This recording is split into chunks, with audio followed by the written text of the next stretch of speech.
Throw some colors on the screen and paint me black and white. I wanna see a thief in a gunfight or a heroine wounded in love. You can keep her lighted by an old flame left to frame, so I can read the feeling on her face, half in shadow, and know I felt that too. In danger and in love, you've got the dreams I was dreaming of.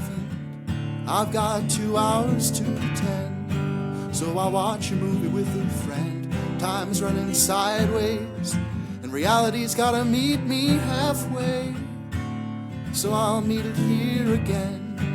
Here's the Trading Movies Podcast with friends. Hello. Welcome to Trade Movies Podcast. I'm talking to Michael today, who is a TikToker. He does lots of lives. I think that's how I might have found him, or he might have followed me, and it showed him on live. I think I joined one of his lives a couple times. But if you like, he does lives a lot. It looks, I think, at like night. You pretty late night live person? Yeah, like it varies. Sometimes I'll do them like late afternoon when I get off work or something. But a lot of times I'll have like seen a movie or like fresh out the movie theater, and I'll be in that mood, that mind Got to set, talk and I'm about not it. tired. Yeah, and I'll just go live. Let's go live. So yeah, a lot of times I do them late night. That's cool.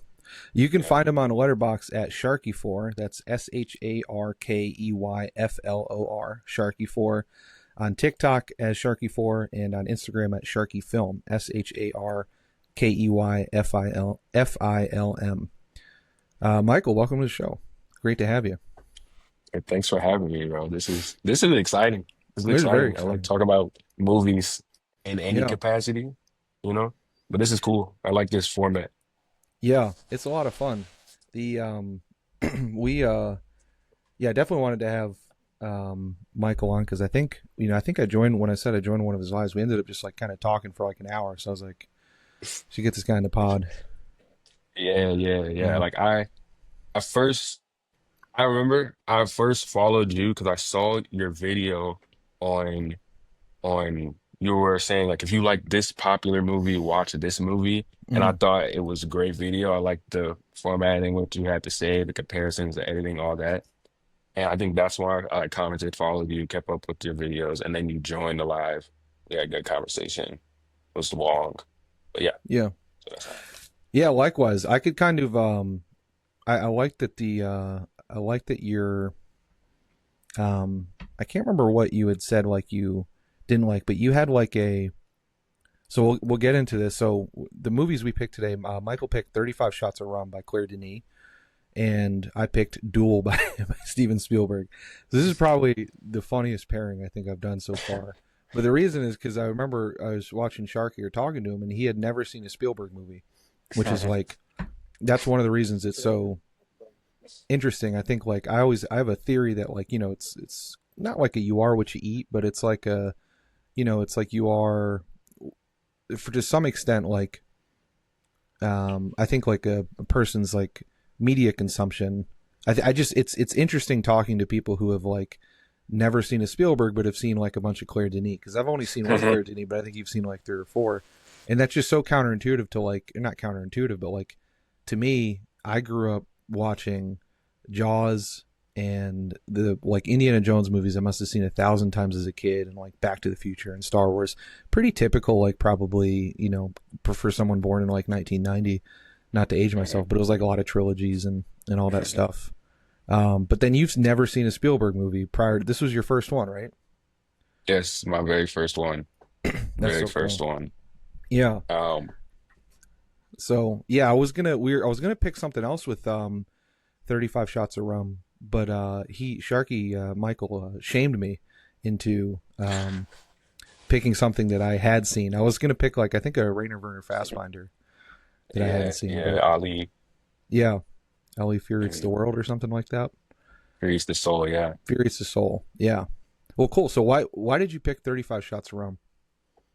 So obviously, like, yeah, as you mentioned, I've seen 6 or 7 Claire Denis films. She's one of my favorite directors now at this point. Like I've watched a lot of them. And kind of what you were saying. Like I use the whole "you are what you eat" thing. Mm. I I just watch whatever I feel like watching most of the time. So sometimes I miss out on a lot of the more popular famed directors. Yeah. And at that time, I think Claire Denis and specifically 35 Shots of Rum were just in my head all the time. And it was recent and on my mind, and it was one of my favorites that I was thinking about a lot. And I knew that a lot of people hadn't seen it. And so I was like, let's expose somebody else to Claire Denis films. Like I know you said you've seen Beau Travail before, and that's Yeah. probably the one that people know the most, love the most. I mean, it is in the top 10 of Sight and Sound list. Hmm. But I think 35 Shots of Rum is her best film, at least from the ones I've Oh, seen. And better than yeah, Beau I think it's her Travail. best one. It resonates the most with me. I'll say that. Okay. And I just think it should be seen more, and it's pretty underrated in her filmography. So Why that does it just resonate led with me you? I to was it. curious about that. Because, well, I'll preface this question with, I thought the movies actually, I was like, I was kind of almost like memeing picking Duel with 35 Shots of Rum because I know like Claire Denis, Mhm. like, kind of French art house director. So I was wanting to pick Duel because I was like, pair with Duel because I was like, almost no die, it's just action. And it's just like, it's the most perfect Spielberg movie. It's like the movie I point to if, like, I say it all the time, like, to, like, just other people, like, I make movies with or whatever. Or, like, when people ask me about editing, I'm like, just watch Duel. Because, like, if he just made, you're gripped for entire time for like 90 minutes of a car chase, and that's it. There's like almost no Mhm. plot to it. And I love it. Yeah. So I'm curious, but, and I really liked 35 Shots of Rum because I thought they actually paired because it's both kind of like kind of middle-aged guys kind of going through a little bit crisisy type stuff. So I'm wondering because like there's like I think you're a lot younger than me, probably like 10, 15 years, I would say. So yeah, what drew you to like why do you like 35 Shots of Rum so much? I kind of identify So like a middle-aged guy melting down. I was like, hell yeah, that's I get that, but so I think it's a combination of a couple of things. One, like this is the second Claire Denis film I've seen, Mhm. and I think I love the the stillness in her films, Mhm. how she deals with the exposition. Like a lot of them, you don't have to say too much, and it's up to the viewer to just recognize what's going on through their Yeah. actions of the characters without them speaking. They're edited very well to Yeah. like it doesn't show you too much, and you have to. I mean, you're almost making assumptions, even though she's kind of telling you. She treats the viewer like they're, a smart person Like an who adult. can, yeah, exactly, Yeah. exactly. But why I think specifically it resonates with me is because part of the film, part of its messaging to me, what I see is chosen family. That's something that's important to me because you see, like, obviously the main relationship we see is between this father and daughter, but they also have these other people around them, whether it's um like his former lover, the father's Mhm. former lover who lives near them, or obviously the man she ends up marrying, or Mhm. his friends. Like I feel like these people are just as important to them as they are to each other as their blood family. And for me in real life, the people that I meet outside of my real family, like my closest friends, are just as important to me, if not more, in my situation than my actual blood family. And I feel Mm. like that's something I took away from the film. Mm. Other people might see it differently, but I guess that's how I interpreted part of it. And both times I've seen this film, that like resonated very deeply with me, like these other relationships and this almost symbiotic relationship that she crafts between the characters in her films.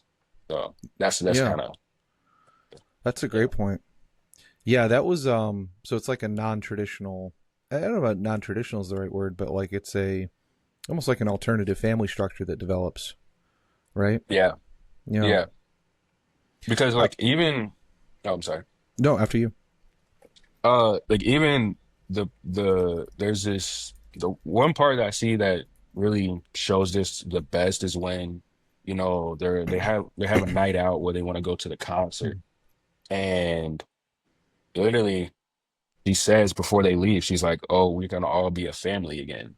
Mm-hmm. But only two of them are actually related, but nobody really objects to her statement at all because they realize, the relationships they have together, the four of them, and they do build this sort of, family that's not actually family. And those type of relationships I value a lot. So, yeah. Yeah. Yeah, that is yeah, I to your point, I wrote a bunch of notes as you were talking. When you cut out the Mhm. editing, you could probably honestly point to 35 Shots of Rum as much as Duel, just in a different way Mhm. for editing, right? Just Yeah. in Yeah. in terms of like it doesn't Duel is very like that's another reason sort of paired. I was glad that 35 Shots of Rum was kind of a bit more opaque in terms of editing, and a bit more like so much more subtle. Because like Spielberg, you can just tell every single shot he's just like trying to wow you. But Claire Denis doing the opposite, right? It's like every single shot she's not pointing it. She's like, "This is just a moment." It's like you make Hmm. of it what you are. Exactly. That's really cool. Yeah, I didn't consider the part of the chosen, like the sort of like choosing your family. That's interesting. I wonder, do you think that has like, I don't know how many of the people in the movie were immigrants to France. I'm assuming at some point like they come from immigrant families because most of them are. Hmm. I was about to say African American, but they're like that's not. It's like African French or like they're black, right? Uh, Yeah. yeah, and even like the guy, No, who she ends up marrying, is like, Hmm. I don't know if he's like sort of what he kind of looks like a French Adam Driver. Like if you took Adam Driver and you thinned him up and made him French a little bit, Yeah. Yeah. yeah. But I kind of wonder, do you think that has like to do like it's that almost seems to me kind of like a almost like an immigrant experience a little bit. Do you think that like in France? I wonder if there's putting out those themes. I definitely do because if you know Claire Denis, I mean, she grew up in Africa, at least for Right. part of her life. Like her family was living in Africa. Like her first film, Chocolat from 1988. It's about this. It's pretty much about this young girl whose family lives in Africa and it has these Africans working for them. And it's Mm-hmm. like semi-autobiographical. And I'm Mm-hmm. pretty sure like these characters, I mean these actors, the one who plays Noah and the one who plays Lionel, their father, Mm-hmm.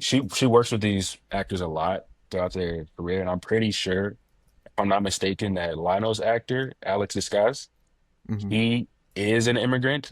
Um, I'm unsure about Noah's actor.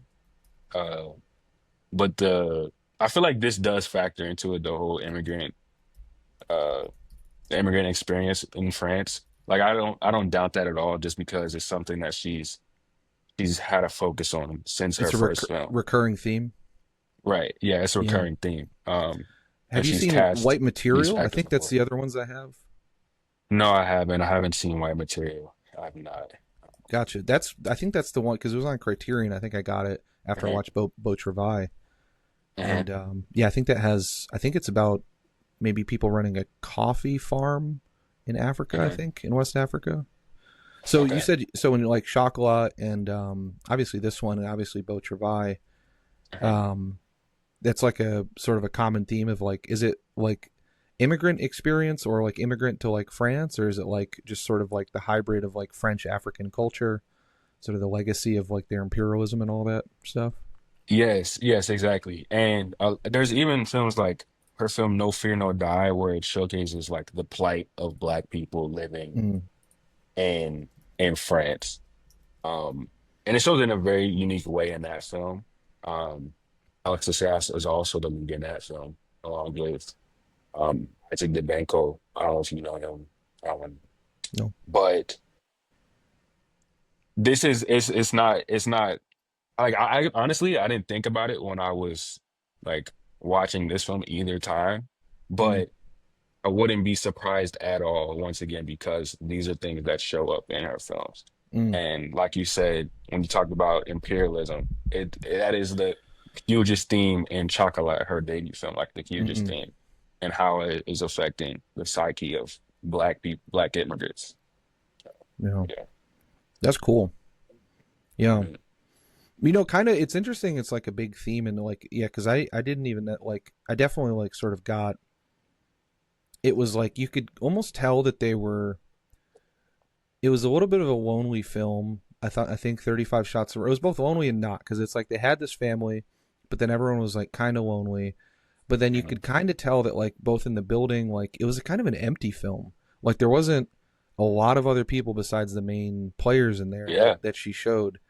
And that's, I guess, another thing that kind of speaks sort of immigrant to me, or like, I don't know, just the idea of like, it's these people, they felt like they lived in France, in, or like, and I don't know which city, if it's Paris or whatever, but um it was almost like they were living in a whole separate world than like the rest of everyone around them. Like it was just like their own Mhm. little universe. And I can't really, Yeah.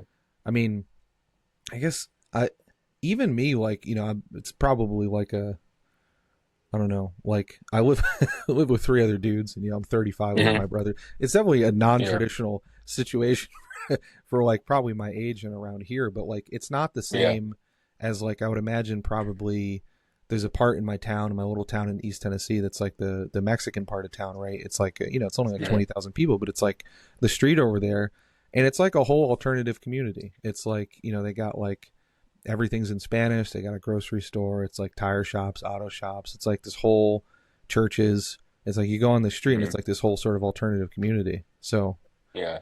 yeah, that's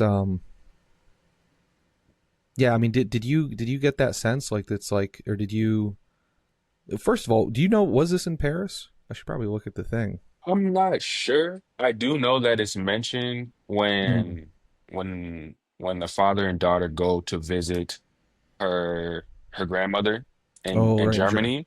Germany. Yeah, She mentions that their mother met this guy from Paris, the father. yeah. I don't know if that's where they're still at, if that's where this is based. The wiki It says could be. Paris, so I think It it says says Metro. Paris. Okay. Yeah, so it Yeah, looks so that like would it. make sense to me. Yeah. Yeah, which is like a big sprawling city, I believe. I think they're like, Hmm. you're not allowed to have most, like, I can't remember if it's in there and a lot of places in Europe where you're not like supposed to build buildings more than 4 stories. They're like trying to keep their, you know, it's like Oh, really? I think so. Maybe I'm wrong about that. Someone who's a architecture nerd, feel free to correct me in the comments. But Hmm. yeah, that's interesting. Hmm. So the chosen family, I guess, like yeah. So that's something that you have in like in your personal. I mean, not to get too deep. You don't have to get too deep or Hmm. not. But that was like, is that like the main thing that sort of connected you with this? Um, I would say that factors into it. I'm really just into any film that dives into the depths of relationships, like its intricacies, all the different Mm, types of relationships you can have with people, ones you mm, wouldn't think about on a day to day, their complexity, things like that. The chosen family part was a factor, like I said earlier, that contributed to why I loved it. Just because, like I said, my closest friends in real life, they could be my family. Like yeah. it is that, like they mean that much to me. So when I see people, even though they have their problems, like let it be known, like if you watch the film, like Gab, his former lover, and Lionel, they obviously have their flaws. Um, so does Noe, and oh, I'm not blanking on the daughter's name. I can't remember. Um, Uh, Josephine. Josephine, yeah, Joe, yeah. They also have their flaws. Everybody has their tension, but you can tell that they're a family. Like even if they're not blood, they're a family, and that is something. And I see it in a lot of films. Like that's always going to resonate with me. Hmm. I don't know if it's just because that is part of how I build my relationships in real life. If I would have had it without that, but yeah, yeah. Mm. Is it like, do you find it like easy to I guess relate to situations that like aren't necessarily yours, but that like movies to me seem to be like a very, I was arguing with someone in one of my comments. I feel like they're a socializing force. Like it seems like Mhm. it's when I see a good movie, it's like easier for me to imagine or see like what someone else is going through, and it's like, I may not be, a I'm trying to think of a Mhm. good example here. Like Catherine Bigelow and Blue Steel. As I was just talking about that in a recent episode. Like I may not be like a cop who's like, on who's like a woman cop in the NYPD who's like, getting gaslit by people or whatever. I may not have like that specific experience, but I do know Mhm. on some level, like I've been, in a lot of places I have two older brothers and like I'm generally pretty younger in my family and all that. So like Mhm. I do know that like, and it is frustrating when it's like, oh, it's like you don't necessarily get believed or like you don't get this or that because of your age or something else. So is that Yeah. like, do you find like I guess like what's your into these types of movies or something? Like is it you just like seeing the complicated family relationships and you can sort of like picture yourself like do you like when you're watching this do you like tie them to yourself like somehow like oh this is how I feel kind of in a similar way? I'd say in ways, yes. Like most movies that I love, like I said, I mean, most movies that we love, we can't directly relate to those stories. Like it's just Yeah. not gonna happen. A lot of them are very exaggerated things or very specific things that we're never gonna go through. But I feel like whether I'm actually thinking about it or not, like in my subconscious, part of me, I can connect to most of my favorite films. Like just 2 days ago, I watched the film Drive My Car. Mm. Um, it came out a few years ago. And none of those situations will ever be situations that I will catch myself in. Like there are so many things in that film that I will never like I'm never gonna go through any of that. But I feel like the reason why I loved it so much is just because how do I explain this without like not saying anything of substance? If how do you say this? If I'm watching a film and I see any type of problem in someone's life, I feel like I'm like, this is a very basic level of how it works in my brain. I'm like, oh, I have a problem. It's not the same problem, but I also have problems. I also go through stuff. I can relate to that person. Mm. And like I said, I'm not always having that breakdown of thoughts in my brain, but I feel like it always comes to that, Yeah. like in the back of my mind. And I feel like that's how we connect to art in general.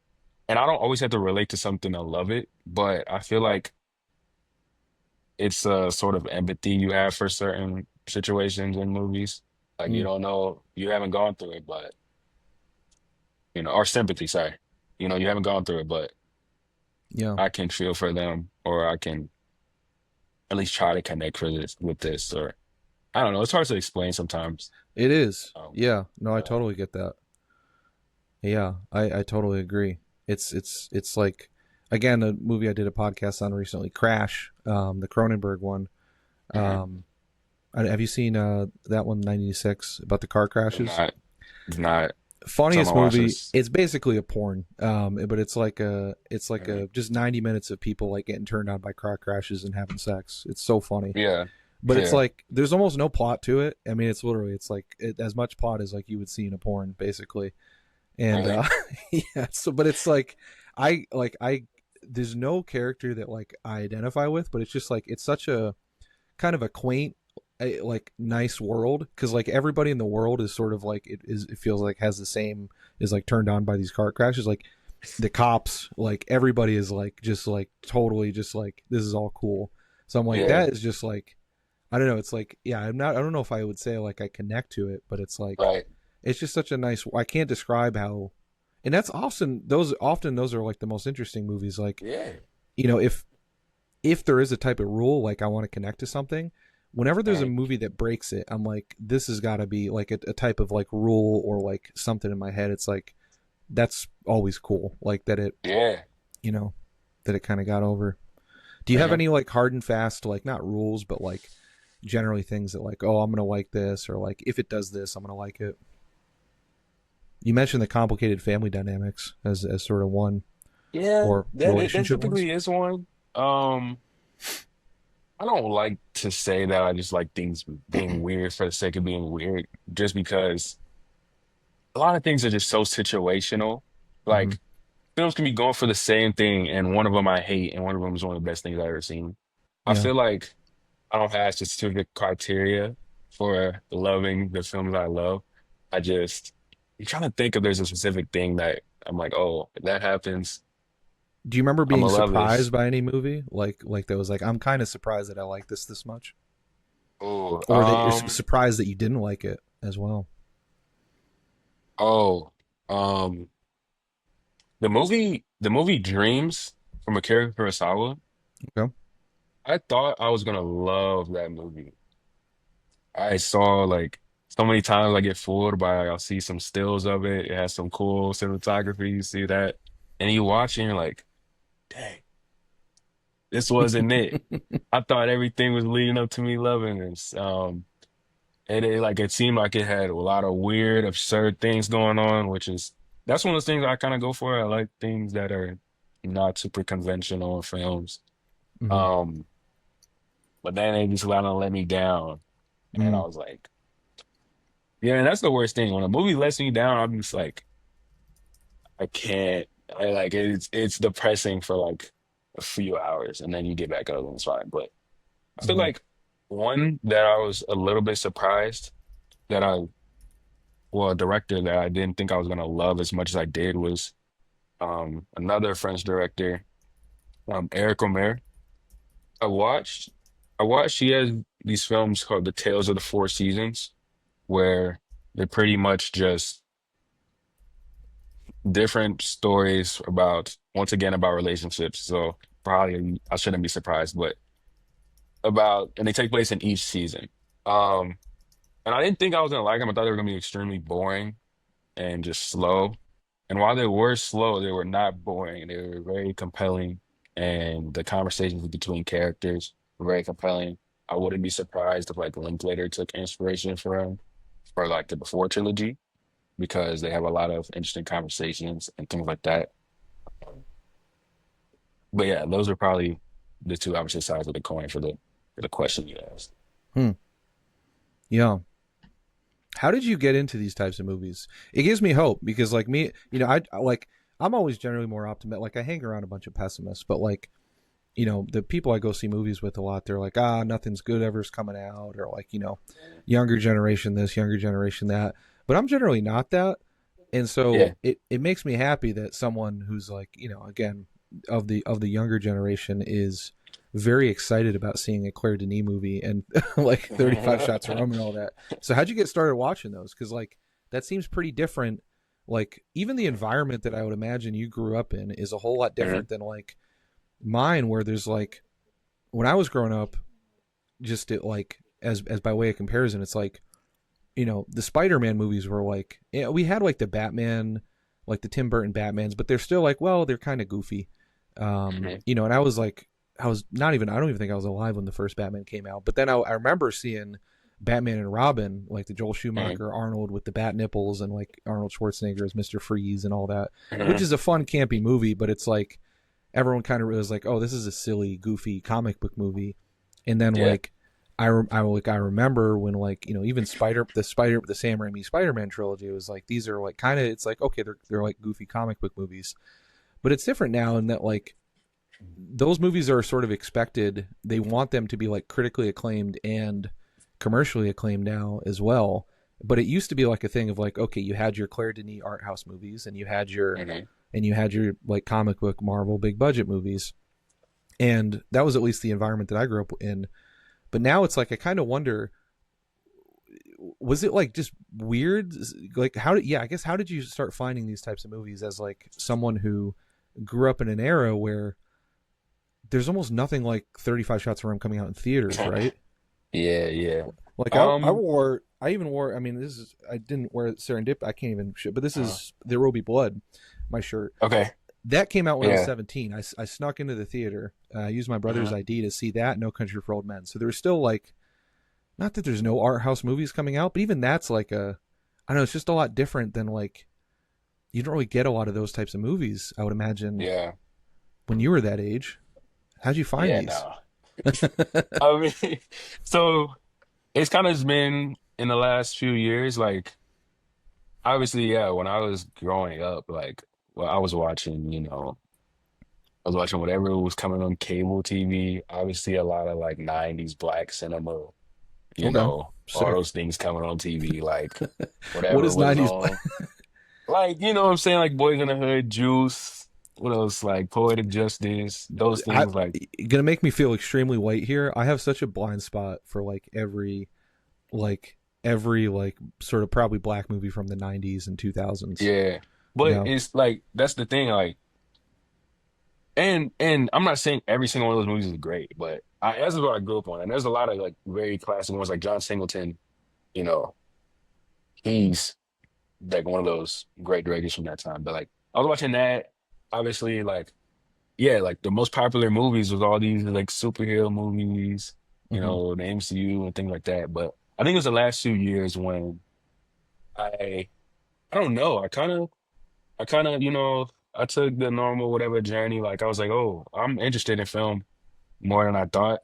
I Hmm. watched, like Tarantino films and stuff, and some Scorsese films, some Kubrick films, and then I don't know, it was just like a natural progression. Like found out about, boutique Blu-ray labels and Yeah. like Criterion and all that, and then from there, I kind of just started exploring and trying to find new things. Mm. And I just found, I just latched on to certain people and certain films. I don't know. It's just, I just try to find stuff. I don't know. Is there a connection between like do you think between some of the stuff that you really enjoyed as a kid, like in specifically I guess because I'm so like unknowledgeable about the genre. Like I think my a lot of my like I think probably the two movies I remember the most like would be whatever came on sort of Comedy Central or like TNT or Mhm. TBS when I was a kid, which was like I don't know if Half Baked is like if that would be considered like sort of in the black canon of like the 90s 2000s. I mean it has I Dave wouldn't say Chappelle, so. right? You would not say I no, no. wouldn't. I wouldn't. Nah. Yeah. Well, that's like but for me that it's like honestly that was like even for honestly Comedy Central it's like that you'd have High School High. It's like I don't know if you saw that one with John Lovitz. I haven't. I don't know. That's a funny movie. John Lovitz Okay. is. Do you know John Lovitz, the critic, the I comedian? feel like I've heard of them. I've heard Yeah, that name 100%. I he. don't. I couldn't put a. I've It's seen like this a guy. Yeah. yeah, yeah. It's like a parody of like the movies where like The Blind Side or something, where it's like the white teachers going into the inner city to save black kids, but it's John Like Lovitz. Freedom Riders. Yeah, I don't know if I've seen that one, but yeah, that's been Oh, like a believe it or not, I actually saw a movie where I think there's a movie. Maybe I think it's Betty Davis. She's actually doing it in Wales in like '48. I think there was like yeah, even before like they started like allowing black oh, characters in that's movies. so random to Yeah, me. yeah, they used like I think there's one called like where she's like in a Welsh mining town. Yeah. I gotta find this movie now, but it might have been like the first one of those. I think it was like, is it like Stand and Deliver is not one of them, is it? Like, oh god, I haven't heard of but yeah, that's Stand and Deliver. Okay, that's like a guy. Yeah, okay. That God, it's been years since I've seen that one. That's like a Hispanic one where I think like it's Edward James almost as like a Hispanic teacher, like teaching the kids to be like really good debaters or something like that. Um, but yeah, Oh, that's okay. yeah. So I guess I'm curious. Like for me personally, it's like that's I'm looking at the wrong Betty Davis. Um, the like when I was growing up, I mean, I definitely can see like I love them. I love just like a summer blockbuster for sure, Hmm. like a great summer blockbuster. So like I just put up. I don't know if you well I knew. Mission I, Impossible. yeah, I just saw the new Mission Hmm. Impossible. Love Tom Hmm. Cruise. Hmm. And yeah, when I was a kid, I loved all that stuff, but also like the weirder stuff, like Time Bandits was my like my favorite movie as a kid, Hmm. um, by Terry Gilliam, and I loved Arnold movies, especially where it got weird, like Last Action Hero. So like, I don't know if you've ever seen Last Action Hero. It's by John McTiernan, Predator, and Die Hard, and it's like a Okay. very meta movie where Arnold is both playing himself, but he's also playing a character in a movie that gets transported out of the movie realm. Like the kid gets transported into the movie realm, and then he gets Hmm. transported out of the movie realm. I think it opened actually Spielberg connection because of Duel. I think it opened on like the same weekend as Jurassic Park, and so Okay. no one, and so like it just didn't get like it just kind of bombed. I might have Mhm. opened the weekend after because everyone was so obsessed with Jurassic Park. But I Yeah. guess like I can kind of see a little bit of. I love movies that sort of get meta because I think because of Last Action Hero, a bit because of Time Bandits. I love like just the we watched a lot of Monty Python growing up, so I love like a lot of just kind of weird, the weird sort of British humor that they had. Yeah. Um, so yeah, I guess. Oh, the movie by the way is The Corn is Green. The Corn is Corn and Green. Rain. That's the Betty Betty Davis, Davis yeah. movie.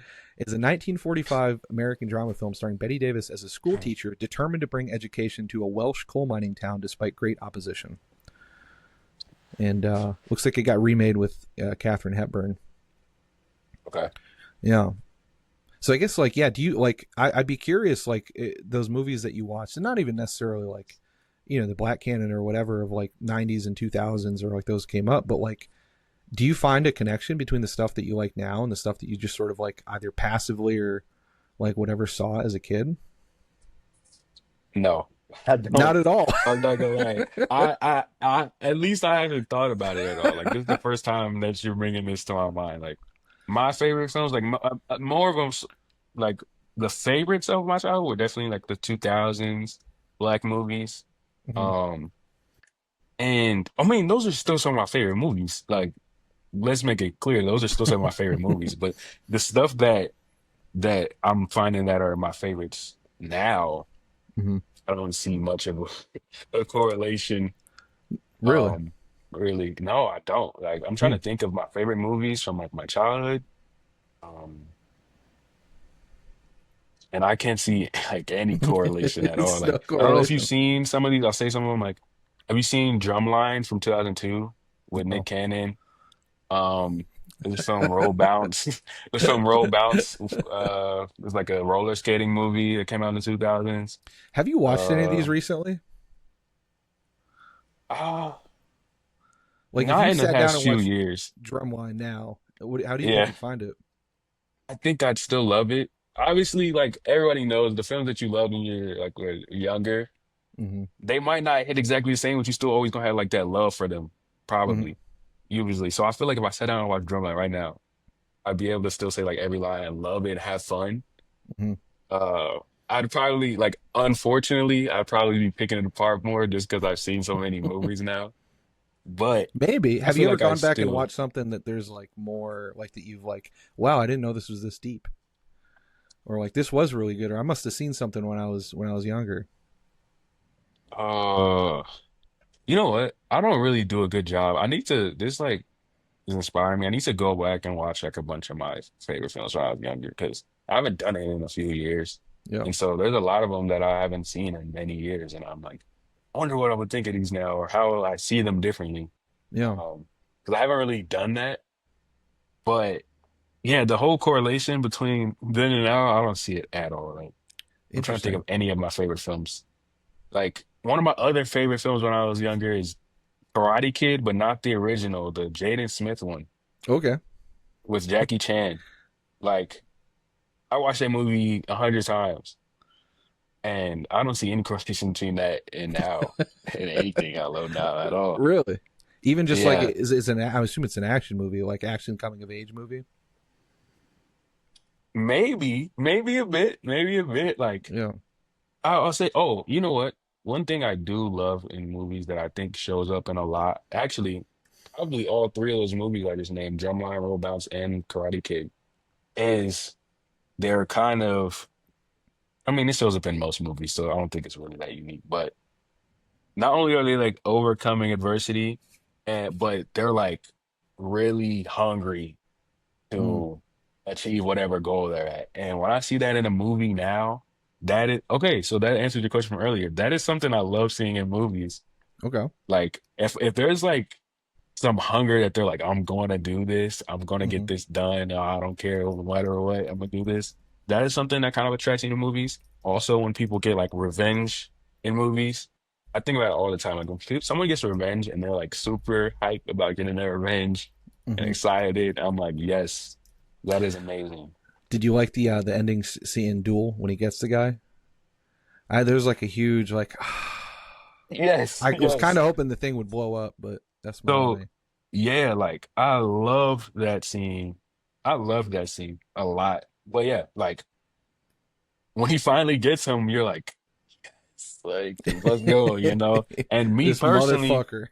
yeah. And me personally, I was like, oh my God, finally. Like, and I'll say this, when I was watching Duel, I was thinking a bit about Mad Max Fury Road Yeah. just because they're both just like chases the whole film and they Hmm. both have like a huge rig, you know, I don't know, Hmm. and they're out in like nowhere, desert, whatever. Yeah. And now I was talking about like revenge. I don't know if you saw Furiosa from last year, Yeah. but Furiosa, I love Furiosa because, well, not this is not the only reason, but a huge part of it's just revenge. She's gonna get this guy. She's gonna Yeah. come back and seek her revenge. So yeah, Yeah. I loved. I really liked it. I didn't like it. I mean, I didn't like it as much. It's hard to. Fury Road was so good. yeah, Um, but I was kind of hoping to. I was kind of. I think I wished Furiosa was a little less goofy. Not that I didn't mhm, like Chris Hemsworth or whatever. mhm, Um, but I kind of just wish it was like more straightforward and less like that's one where less like action comedy and more just kind of action, kind of a bit more like mhm, Duel. I would have cut out most of the dialogue in Furiosa, to be honest. mhm. Probably, to be honest with Yeah, you. and I prefer Fury Road a bit more. I think I like Furiosa more than a lot of people, even though it was received well by Hmm. the people who saw it. But one thing that's really great about Fury Road is when the times that they speak, they don't, it's like absolutely necessary. I think people don't talk about, obviously the action is great. It's one of the best action films I've ever seen, but the dialogue and the script is tight. Like there's Hmm. not too much of it, but when it happens, it is actively progressing the story. You're learning about the characters and then moving on. Yeah, Furiosa is a lot more dialogue heavy, so I see that core with the film. yeah, that's interesting. Yeah, let me know when you go back and watch those movies. I'd be curious to know what you think. The because Mhm. this one even got me. It's like the first time I watched it, I was like, Duel. That is. Yeah. I was like, this is great. Spielberg's such a genius, like with the thing. And I was like, it's definitely like the guy's like sort of like more. He's like he's definitely it's definitely like has a lot of like masculinity and like being a man and Mhm. like all that type stuff in it. This time I got those themes like I couldn't believe how like forward those themes I sort of felt were. Maybe because like I probably watched it first maybe 2 years ago, 2 or 3 years ago, but there's been a lot of changes in my life since then. And Mhm. yeah, this whole movie just kind of felt like I think the genres I would add it to would be like what it feels like to be working as like a mid 30s dude who like doesn't want to be like I don't want to be like like not that I hate my job, but like just in general like um there's a lot of things, especially in like especially the job I had before this one, where I was just like Jesus Christ, I can't. I like hated getting up in the morning because of it, Yeah. and just like the honestly, even just like you could use this almost as just like I feel like the truck is like almost anything. Anytime I have to do like a task that I'm putting off, like even if I as small Mhm. as something like I got to do a bunch of laundry this weekend, it's like I kind of visualize it as like that truck. It's like a thing that I haven't done that's sort of like chasing after me. Mhm. Um, that's just always there, Yeah. just on a small level. Yeah. Yeah. You know what's crazy? Like you've talked about the whole when I was comparing this to Furiosa about Furiosa trying to be goofy and funny. I think this film has those elements though. Like there Really? was multiple times in this film where I was laughing like often like Yeah. especially when this first starts. I think what's the actor's name? Dennis Weaver. Dennis Weaver. Yeah. Okay, great performance in this movie. Like I've never seen him in anything else. Yeah. Great performance. But when it was early on in the movie, like when they first start, Hmm. trying to like passing each other and stuff, or he's behind the oil rig, and then he's just talking and he's like yelling at it at the rig in his car. I'm Hmm. like, there's so many funny lines. Like there's one he was like, "Get this fat ass truck out of my way," and I was like, "Bro, he can't like hear you." He was like yelling to someone, kind Yeah. of. Obviously, he was just yelling. I was like, "What?" And then his like internal monologue, like his internal dialogue when he's speaking, like especially when he's in the restaurant and like Hmm. other times, it's so it's supposed to be. I know this whole thing is like supposed to be like this absurd thing, but that I found that stuff really funny. Like I don't know, I was very amused. Yeah, there's a yes, I found it less funny this time. Like it was still Hmm. funny, but I guess probably Yeah. being more like the guy. Not you're not wrong though, Man. because it's like there's a Mel Brooks line where he says like comedy or tragedy is when I cut my finger, comedy is when you walk into an open manhole and die. And so it's Oh like wow. yeah, it's a great line, and it's like Yeah. the I definitely think like I don't know, just like as a middle-aged guy with anxiety, I was just thinking like Yeah. this isn't funny at all. Oh not that it's not funny. I was like, it's definitely funny looking from the no, outside. like it. Honestly, it is a Even though you're pretty laughing, tragic you're laughing story. at me, Sharky. It, it is a pretty tragic story. Like if you think about it, obviously a lot of people you might just see it, oh, it's just fun, entertaining, and crazy thing. It's pretty tragic, but I did find I'm not saying it's a comedy, but I did find multiple times where I was laughing and it was funny in Oh the yeah, movie. Uh I think it's yeah, definitely meant, and I definitely like it is like yeah, I'm mainly pulling your leg. It is a yeah, very yeah. funny movie. I think especially I didn't realize how much of the I forgot how much of like the opening scenes and when he's listening to the radio.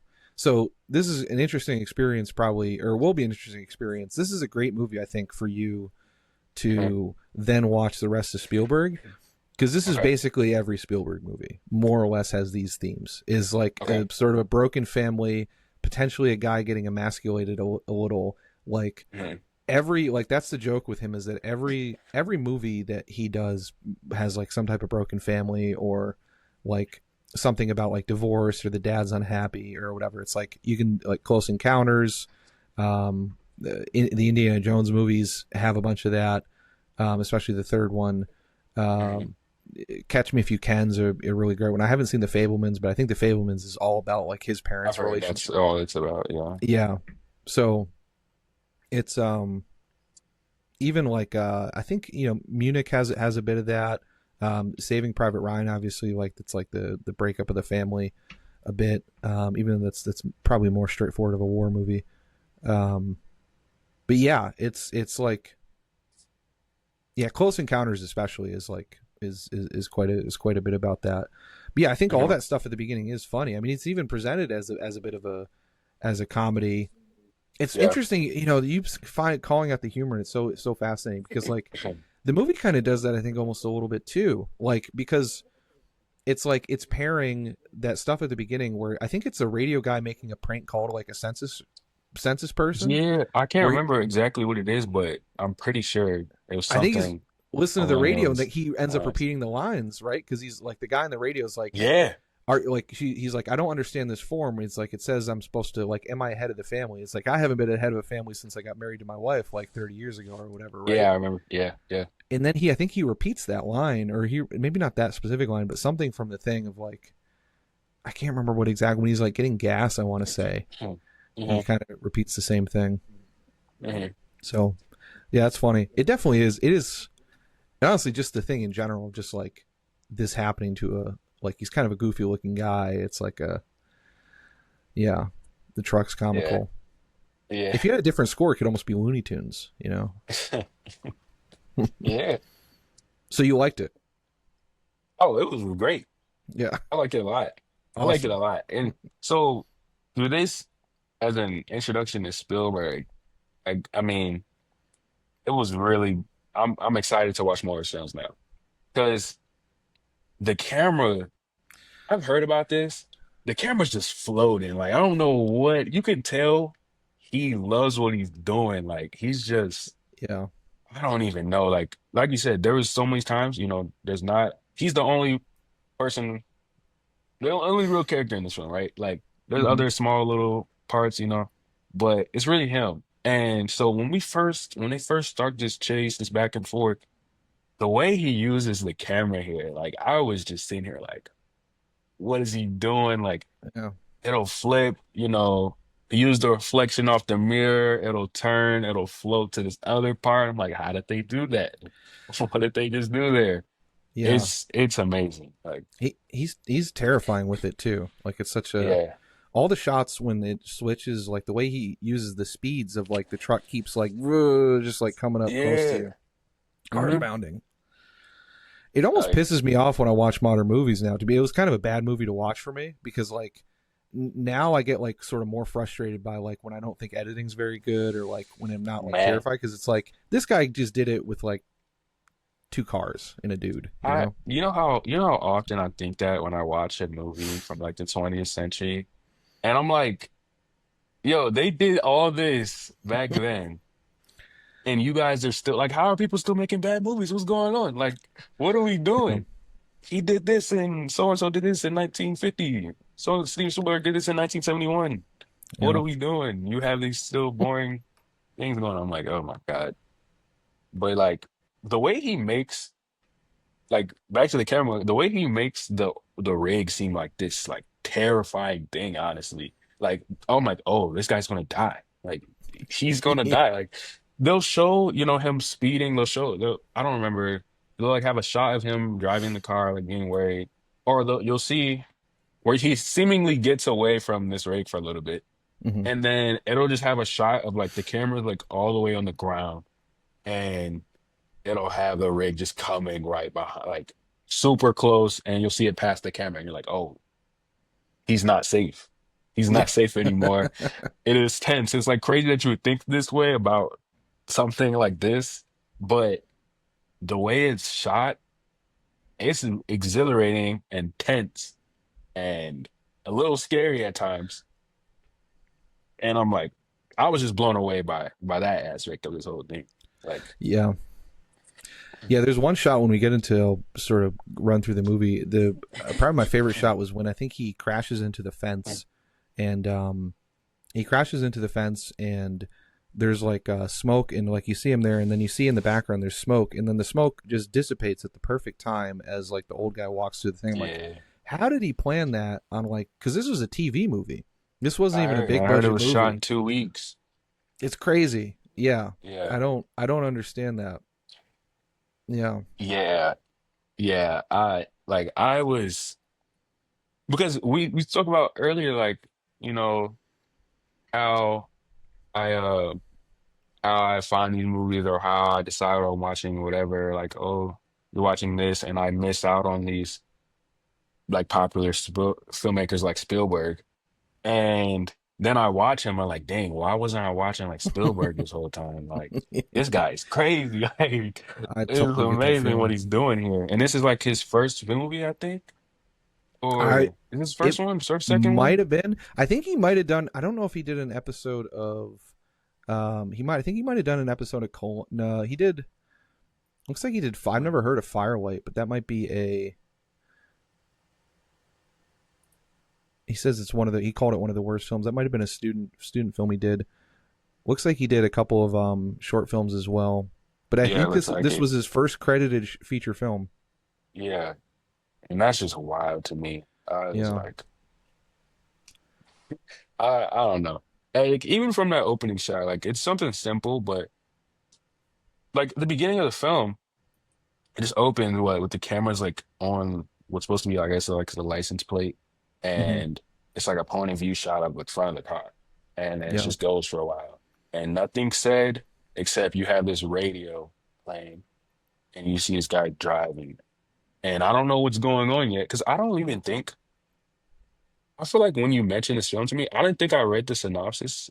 I didn't think I knew what this is about really. Like I knew that it was a car and there was some tension or something, but I didn't Hmm. know what it was about at all. So I was like, okay, let's see what this is, and kind of just get into it. And I'm still like not sure what's going on, but I'm completely locked in Mm. because of how it started. I'm like, oh wow, that's an interesting way to start this. You know, one of you shot from the car, and then it cuts to like these other shots just showing this car driving far away from home. I'm like, okay, what's going on?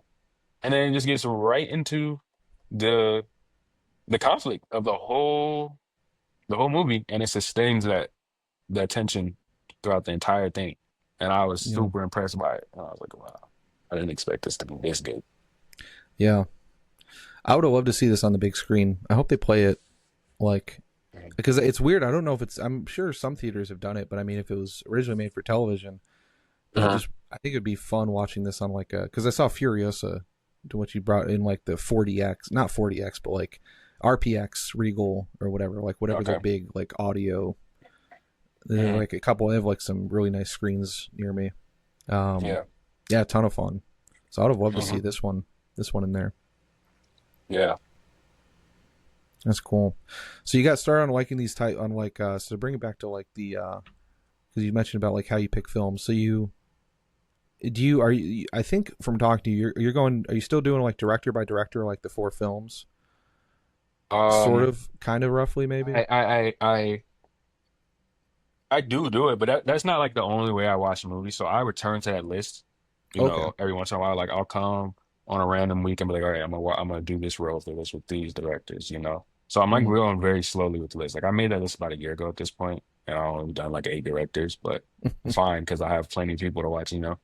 How do you add the Uh, directors on there? just anybody that find that I think I'm gonna like or that I find interesting from the limited information I have. Is it like And you going on Wikipedia and looking them up, or you going on like no, Letterbox? no.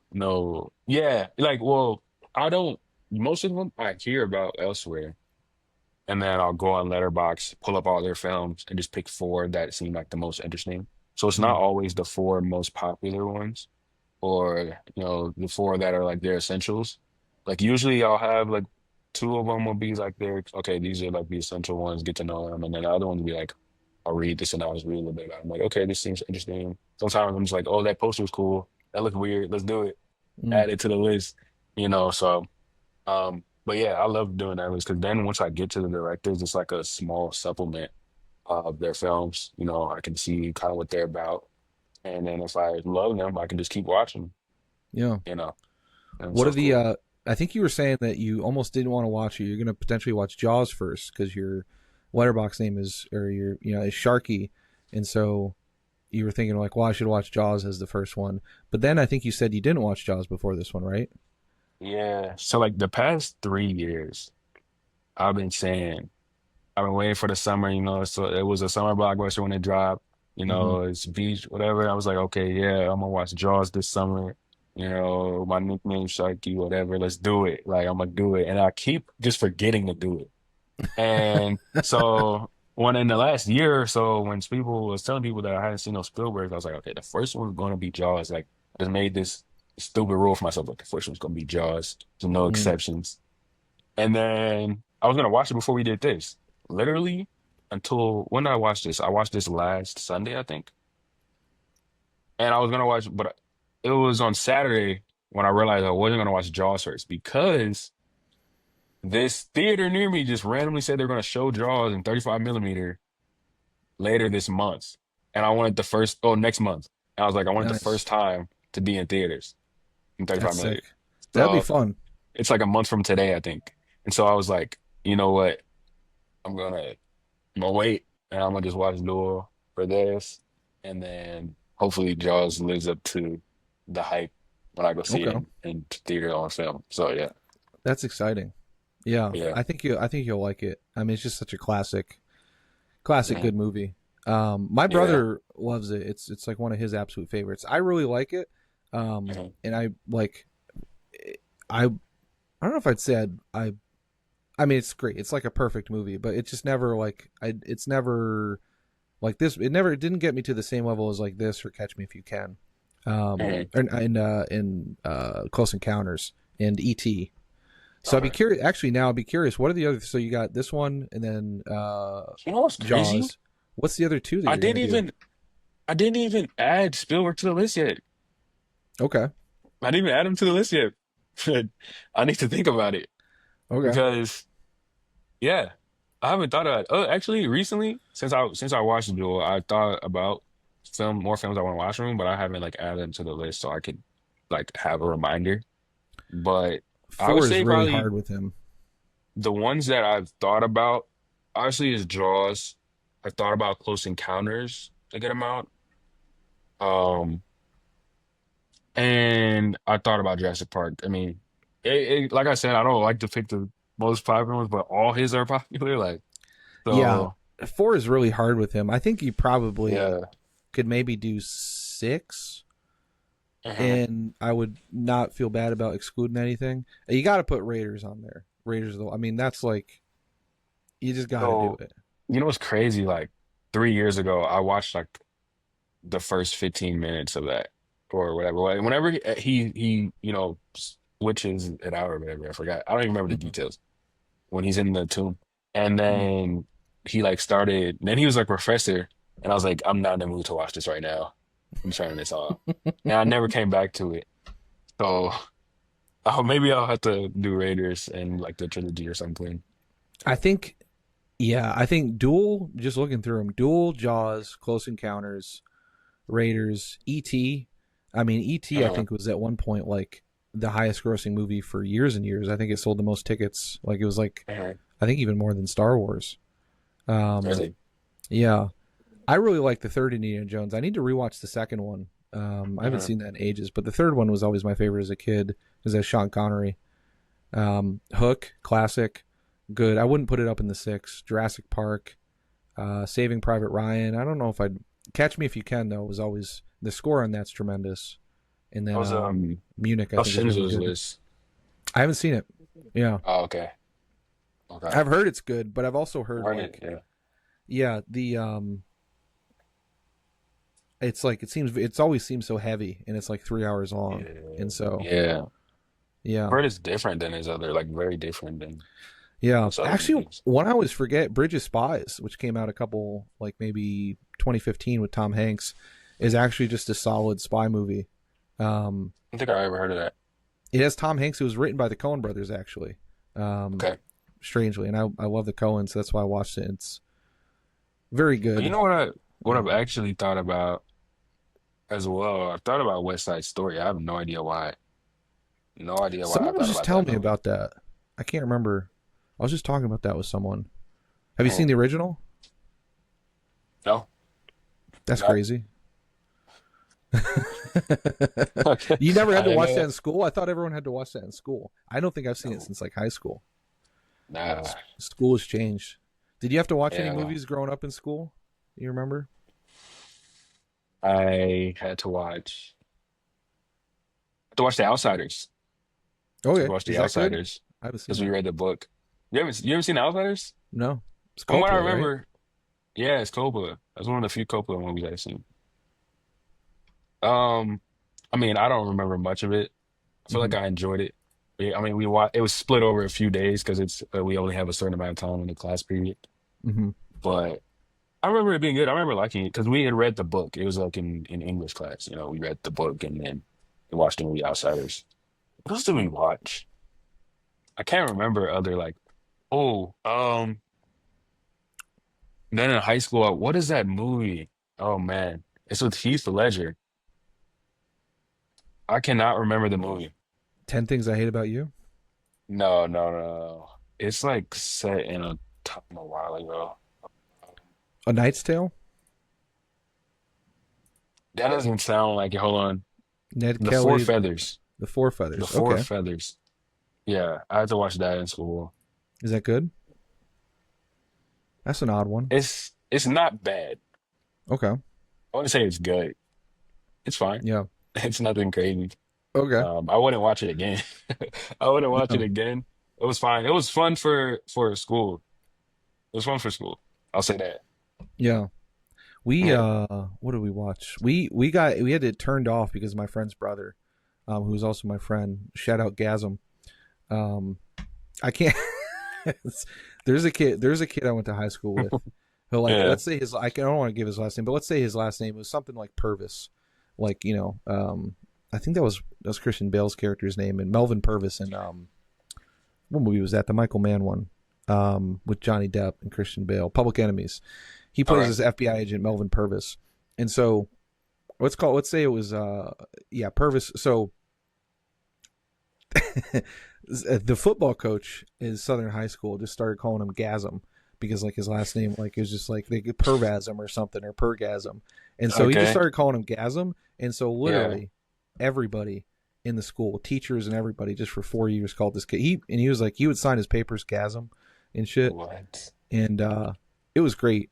Um, but we watched, I think we watched the Grapes of Wrath or of Mice and Men. I think of Mice and Okay. Men, and with Oh, I think with Steinbeck's.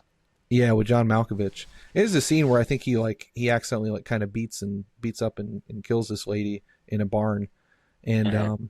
wrong move showing that to a bunch of high school boys because I think like Mhm. someone said something about it and someone started laughing and then just the whole class was like, and the teacher is like, we're not watching this anymore. You guys lost the privileges. Yeah. Yeah. So I had in my I took again this is a public high school. I took Bible history in public high Yeah. school and Bible history and like U.S. history and like I think geography were all taught by the same teacher, my baseball coach, who I loved. But he would like teach for we had block classes, so it was like an hour, 4 hour and a half classes, and he would teach for like 30, 40 minutes, then be would give us worksheets or papers or whatever. He'd be like, all right, if you guys, if you're good, we'll put on a movie. And he did that every day. But we only had like 3 VHSs. So we Mhm. rotated out The Princess Bride and The Waterboy and I think Happy Gilmore. So I've probably seen those movies like 6,000 times because I mean Yeah. we literally just watch them every day. Yeah. You know, I haven't seen The Princess Bride. it's a good Um, one. The Waterboy and Happy Gilmore, like those are on TV a lot. So I don't think I've ever watched them straight through, Love but them. I know that just like I grew up playing golf. That's cool. So that was cool. People always talking about Happy Gilmore and stuff, like, oh, try the Happy Gilmore swing and stuff. It got annoying. But Yeah.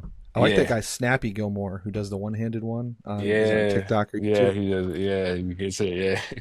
Yeah. Shout out Snappy Gilmore. Yeah, random shout out. Yeah. Okay, so you're gonna go through. So who are the next directors up on your list? Okay, Are you so working your way through anyone right now? I typically go and I try to go in order. Like, when did I start this? I feel like I started with Shinya Tsukamoto, which Okay. I don't know if you've seen any of his movies. Have you seen like I Tetsuo, have the not. Iron Man? No, I have him, but I haven't watched him yet. Is he good? You got like the Arrow box set or I think so. Arrow Maybe I don't Video? though. Maybe I put it in my cart and then didn't buy it. He's the Maybe one I who did. kind of sparked the list, and I just started it. I don't know why. I saw, but yeah, he's good. He's really good. I'm trying to remember what month that was. I feel like it was early last year, maybe like February. And then I kind of tried to work my way down, but some directors, like the tone I felt from their films, I wasn't in the mood for, so I might skip to somebody else. Mm, Um, so like I think next up, I'm doing Altman. I'm nice. doing Robert Altman. I already watched one of them, but I do the other two. I watched Which A one did Long you watch? Goodbye. Okay, I watched A I Long haven't seen Goodbye that. a couple weeks ago. But next up I have Nashville, Okay, Shortcuts, and Three Women. Those four nice. from him. I've only seen Um, 3 women off that list. okay. Is it good? You like it? Oh, it's tremendous. Yeah, blew me Really? away. Yeah, yeah, yeah. I've heard, yeah, I'm most excited for that one actually.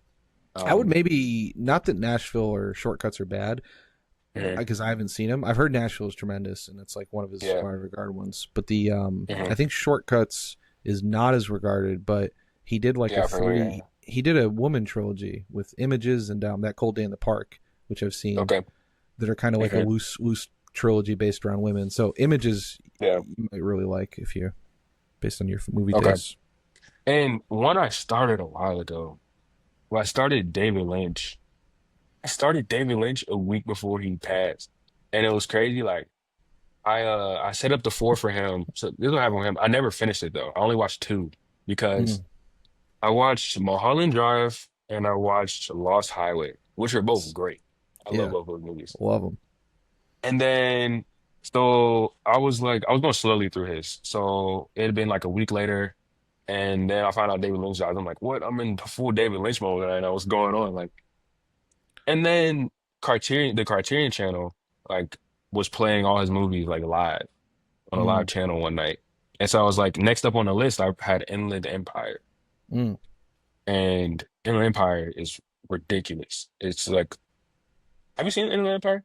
No, it's like the one I haven't. That and the So, Straight Story and Dune are the last three for me I so haven't seen. Inland Empire is like 3 hours. It's, it's crazy techniques, and the story is so wild. I don't think a single person in this world could tell you what that film is about. Like, if they say they can explain the movie, they're lying. But here's the thing. So I started watching it. Like I tuned in on the live one, but this started at 11 p.m. Mm, and so I get like an hour and 10 minutes in, and it starts like the live stream from Criterion starts like chopping up or whatever. So I exit that and I just start streaming it on HBO Max. And at this point, it's like 12:30, and this film is so crazy. And I'm starting to get sleepy, and I'm like, I can't even. My mind is not up to register what's going on. And so I got to like halfway through the movie because it's seriously like 3 hours. And I got like an hour and a half in. I was like, I can't do this right now. It's 1 a.m. Let's turn this off, and I will come back another time. But I just never came back to it. So I need to finish watching some more David Lynch because I really did love those first two films. And the fourth one I have from him is Blue Velvet, which I heard is like Mm. his most accessible, I guess. But yeah, Yeah, that's somebody I need to finish. Elephant Man I think is probably his most accessible, I would say. But Blue And Velvet's I've like heard pretty. that's very sad. It's extremely sad. Yeah. If you Yeah, want to hear my experience of going to college, that's what I always say Elephant Man is just I'll being keep alienated, I'll keep that in mind is next being time a I big watch it. monster. Huh. Yeah. Um, and another one reason that I want to do here soon is couple is Sidney Lumet Okay. and Charles Burnett. I just bought a random Sidney Lumet. I haven't seen any Charles Burnett. I just bought this randomly. I was buying someone recommended Night Tide. Speaking of Blue Velvet, has Dennis Hopper, it looks like.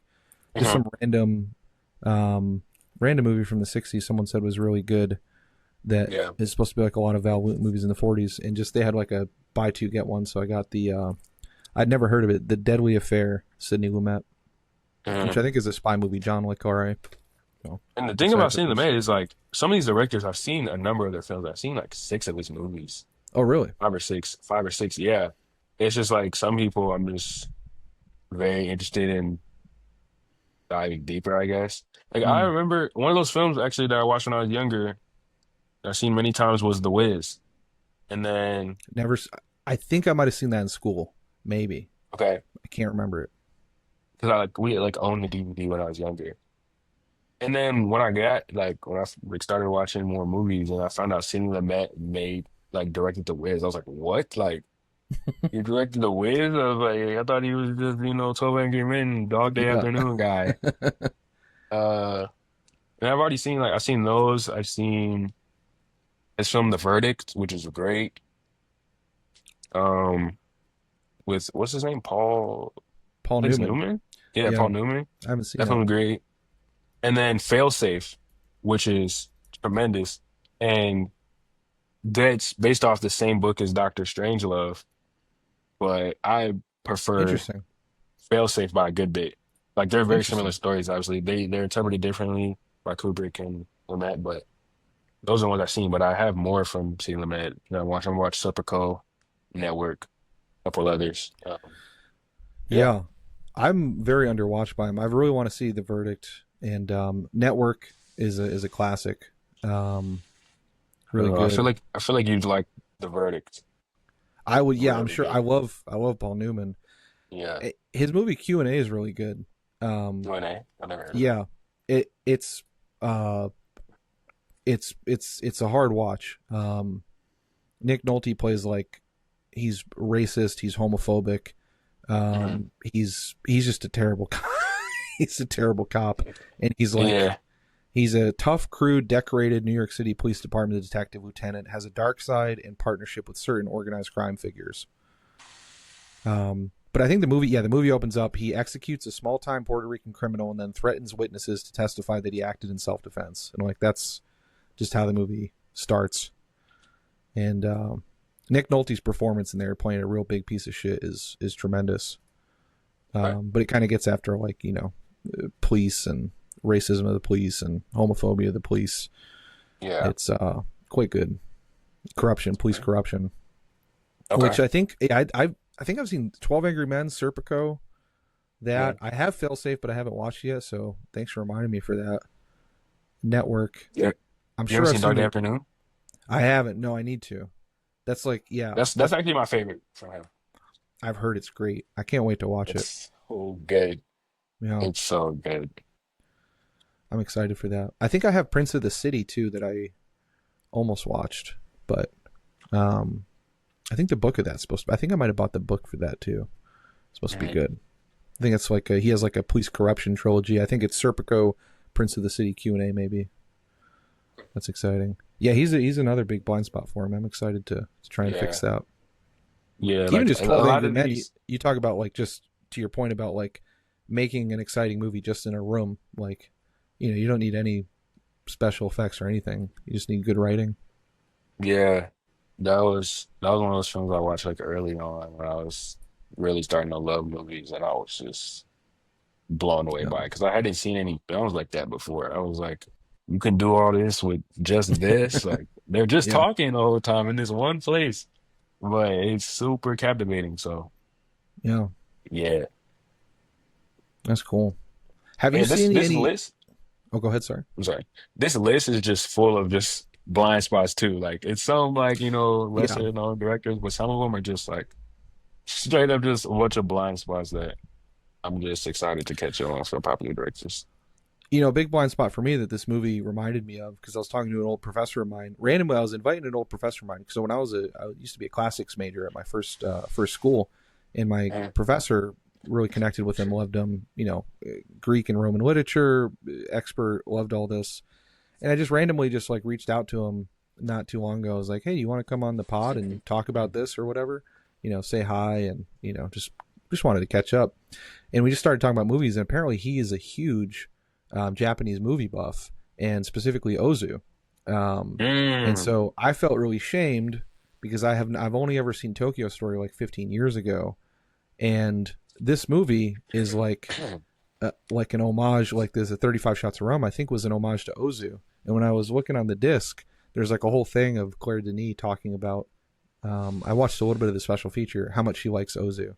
So is he on your list? Have you seen anything by him yet? I need to add him because there's a lot of his movies that I want to watch. But it's Yeah. crazy because the only film I've seen from him is Late Spring.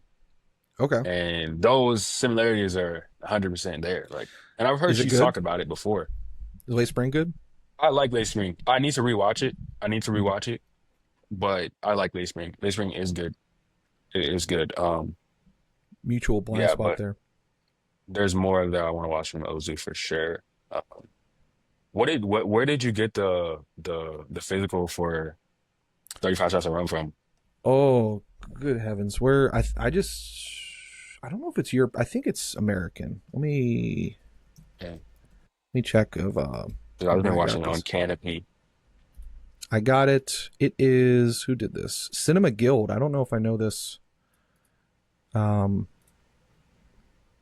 Okay, looks like they've done. I've seen. Looks like they do, or they did at least like a lot of European stuff. I don't know if they're still around. Looks like it came out in 2008, or came out in Mhm. 2008. Oh, looks like they're still around. I guess I didn't know them too much. Yeah, they did what they looks like on the release thing. They have Once Upon a Time in Anatolia. Um, that's cool. Once Mhm. Upon a Time in Anatolia is, if you like really quiet movies. It's like these two dudes in Turkey kind of a investigating or maybe first time on Blu-ray. Why does it say new? Maybe this is new. This might be, yeah. Okay, so this must be a Really? new copy of it. Yeah. Normally it says oh, the release date, yeah, December 19th, 2023. Okay, so the movie came out in '08. But then yeah, Yeah, yeah, December yeah. Okay, yeah, first time on Blu-ray, Cinema Guild, shout out. That might do it. Okay. Yeah. Yeah, I'm gonna get that. You a Blu-ray guy?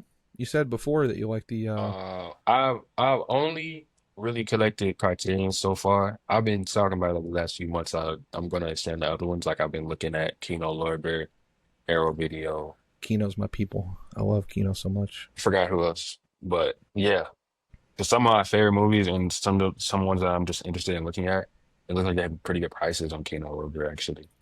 Yeah, and they do sales a lot too. I just got a whole Mhm. bunch, and they specialize, like their releases are pretty basic, but the transfers are pretty good. Yeah. Looks like these people also released The Turin Horse, which was good. I don't know if Okay. you Bellatar. I I've just heard I of need, it. That's actually on my watch list. It's on my watch list yeah. right now. Where did I just got some. Just watched a Bellatar, the Werkmeister harmonies, which I'll probably do a video How's that? on. Great. If you really like slow movies, it's about 2.5 hours long, I think, and there's 40 shots, I think, in the movie or something like that. I've heard about that actually. That Yeah, is one. Yeah, I've heard that it's a series of long shots. yeah. That and Flowers of Shanghai are both basically like 40 shots, I think, which is also really Yeah. good. But yeah, for Blu-rays, like I only started really collecting about this time a year ago, like around spring last year. So I probably have like 40 Criterions Nice. and then like 10 just Blu-rays or 4Ks. And Yeah. I remember actually a few years ago I got some DVDs, so I have like a 5 DVDs, but Yeah. yeah, I like Just collecting. be careful. What you mean? Just, just Like, collecting. It's just, yeah, I think these two discs are just like number probably 2,300 or something for me. oh, It's like, yeah, you get addicted. yeah, it's addicting. Yeah, And yeah. but yeah, I like Criterion now is I think the goats. But then Kino Lorber is probably my second favorite. Arrow's good. Arrow just got the I think they got a bunch of John Woo movies and a bunch of Asian movies. The rights Mhm. to them, so I'm super excited for that. I can't remember who I like. Is it? I don't want to call anyone out. I don't know if it's like Shout Factory or Vinegar Syndrome. The people who do more exploitation movies, like I'm glad, but it's just not personally my thing. Like sort of some Mhm. of the lower budget, and Yeah. sometimes it kind of drives me crazy because like a lot of these movies, there's a lot of movies that I think get restored that I don't know why they get restored. Um, Mhm. but then there's like stuff that doesn't get restored, like the Badlanders by Delmer Daves. Absolutely is Western. Absolutely should have a Blu-ray, but it only has a DVD. Or like Yeah. Dark Waters by Andre de Toth is this fantastic noir, psychological noir from like '44 that doesn't have a good release. I'm just like, what are Mhm. these? I don't understand it.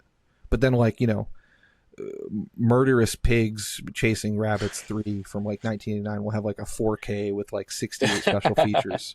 And I'm like, come on, like Uh, that's funny. yeah, But yeah, I love collecting cartoons, all the special features, all that stuff. But yeah, I don't want to get too much. It could be a burden on my pockets. You know what I'm saying? Criterion I try and only order twice a year. I only do it When during they sales so far. Yeah, the 50%. That's the only time I order from them. Mhm. I try to. Yeah. You know, that's cool. Um, I had a question I meant to ask you a while back. Mhm. This is going to be an odd question, and I can cut this out of the podcast if you want. But I'm curious. So, are you familiar with the concept of the Bechdel test? You know the Bechdel test No. in movies. So it's like kind of over. I don't want to say overused, but it's kind of overused. And I think the person who originally, also known as the Bechdel Wallace, the American cartoonist Alison Bechdel. It's a measure of representation of women in film and other fiction. The test Mhm. asks whether a work features at least two women who have a conversation about something other than a man. And some versions of the test also require that the two women have names. So it's like, Mhm. you know, is this movie actually They're represent? actual characters. Yeah, and so Mhm. it's like they're having two things that aren't not about a man. And I think she has I should probably read more up on it, but I think from what I remember reading, she has like sort of complicated feelings about it, especially like with the way it was sort of later used. But one thing I really liked about 35 Shots of Rum was that it had a lot of black characters and it wasn't about race, which is like, it shouldn't be shocking for me, but it was like, it kind of was shocking. So I guess like, as a black dude, I'm just kind of Yeah. wondering like, was that like, I don't want to even say like, is that part of the like the appeal, but is that part of the appeal for you? Like just seeing like, like seeing like it's not like it's a movie featuring so many black characters and people that's like, it's not like they're not trying to make this about, it's not about race, I guess Mhm. explicitly. It's just about a family, which Yeah. to me was like super refreshing, I guess. Not that I don't like the Yeah. movies about race, but just like, Yeah. you know, No, I see what you're saying. Like, that's something like I'm not one of those people who's like, let's give a high five to white directors who put black people in their movies. But, yeah, because I'm like, what? But when I do see something like this, I do think about it often. Like, there's certain movies I'm like for example, I don't know if you've seen any Jim Jarmusch films. just one. Um, Yeah. which have you seen? Down by Law, I just watched. Okay, My that's mom one of them I loves them. haven't. I need to. I feel bad. That's one I haven't. But Jim Jarmusch is somebody who would just have black characters in like all his films. And it's Mm. not like obviously, like you said, it's not an apparent thing. Like obviously race kind of does play a factor into a lot of things, but it's not that's Right. not the main focus of these characters. Like, Yeah. it's black struggle again, Yeah. or we're gonna make them slaves, or we're gonna make them servants of this, and it's like an obvious thing about race. Like that's something I do appreciate. And Claire Denis has it in like a lot of her films. Like the film I said, No Fear, No Die. It's the two lead characters are black, and obviously some of the struggles they go through in the film, like obviously their racial factors in, but it's something I do appreciate, and when I see a film that does it, I'm like, yes, like Mm. this is great. I like when they just have black people in their Yeah. film, and it's not like a whole thing, you know. Yeah. Yeah. Um, Yeah.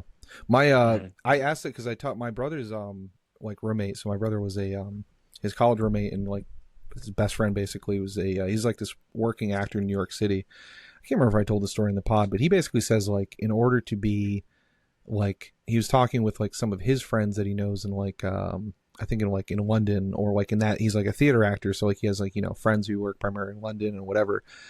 And he's like, if you're a black actor over there, it's like you just have to know how to do a Jamaican accent, because it's just like half the roles you're gonna get or that. Or he's like, you have to like, I can't remember what he said, what it was for like New York, even New York City properly, but it was like you have to like just know how to do like two or three different black characters. I was like, that is just tragic. Yeah, It's like just these awful. stereotypical, you got to fit into one of these three archetypes of black people, or at least how white people see it, and Yeah, that's how you're gonna make it. You have to yeah, be you have to be able to play whatever. Like in this case, a Jamaican dude, and this person over here. Oh, you got to be this hood guy, or you got to do yeah. this, and it's like, yeah, yeah, yeah. It Devastating. is a thing. Um, Yeah, and like I want to be clear. I want to be very clear. Like because I just made that statement about this. I love like one of my like Spike Lee is arguably my favorite director, and yeah, that's the thing in all of his movies. Like it's about black people going through issues that are brought on by their blackness, but it's also about them being proud of their blackness, things, this and that, whatever. And so I love those films. Like I just love seeing us on screen. But when I see, like I said, I'm not trying to give stickers to every person who puts a black person in their movie. But when I see somebody like Claire Denis, and obviously she grew up in Africa, so you would expect that. But when they when yeah, they when they put us in their films, and you know, and it's actually of good taste, I appreciate it. So yeah, yeah. yeah. I think it helps just to like, honestly, it's like, yeah, because I don't want to like, I feel like it's people almost get like, I think Spike Lee, and I'm so underwatched on Spike Lee, Mhm. um, but I feel like there's a lot of filmmakers I think that are from just not white dudes that are like sort of like, it's almost like a damned if you do, damned if you don't, because it's like a lot of them I think do want to like portray like, and kind of make very political movies like Spike Lee does, but then it's like, oh, you're making another political movie. But then it's like, if you don't do it, then I feel like sometimes there's a thing of like, well, you're just sort of like, why are you not like taking sort of like the racial politics or the gender politics into account, Yeah. when it's like, to your point, yeah, it's like both movies are okay, like both types of movies are okay, right? Mhm. And I was really love 35 Shots of Rum because like it again, it's like, as someone I've probably seen, I think I've logged most everything I've seen on Letterboxd. I tried to like go through like all the years and just like try Me and pick out too. as many, but I think it's Mhm. like 1,500 or 2,000 or something, probably up to somewhere around there, Mhm. probably in my lifetime. But like this guy in 35 Shots of Rum, the main the dad, Alex Descar. I don't know how to yeah, pronounce his last name, but yeah, Alex me Descar. neither. Lionel, Mhm. yeah, Mhm. Lionel, I guess if it's French.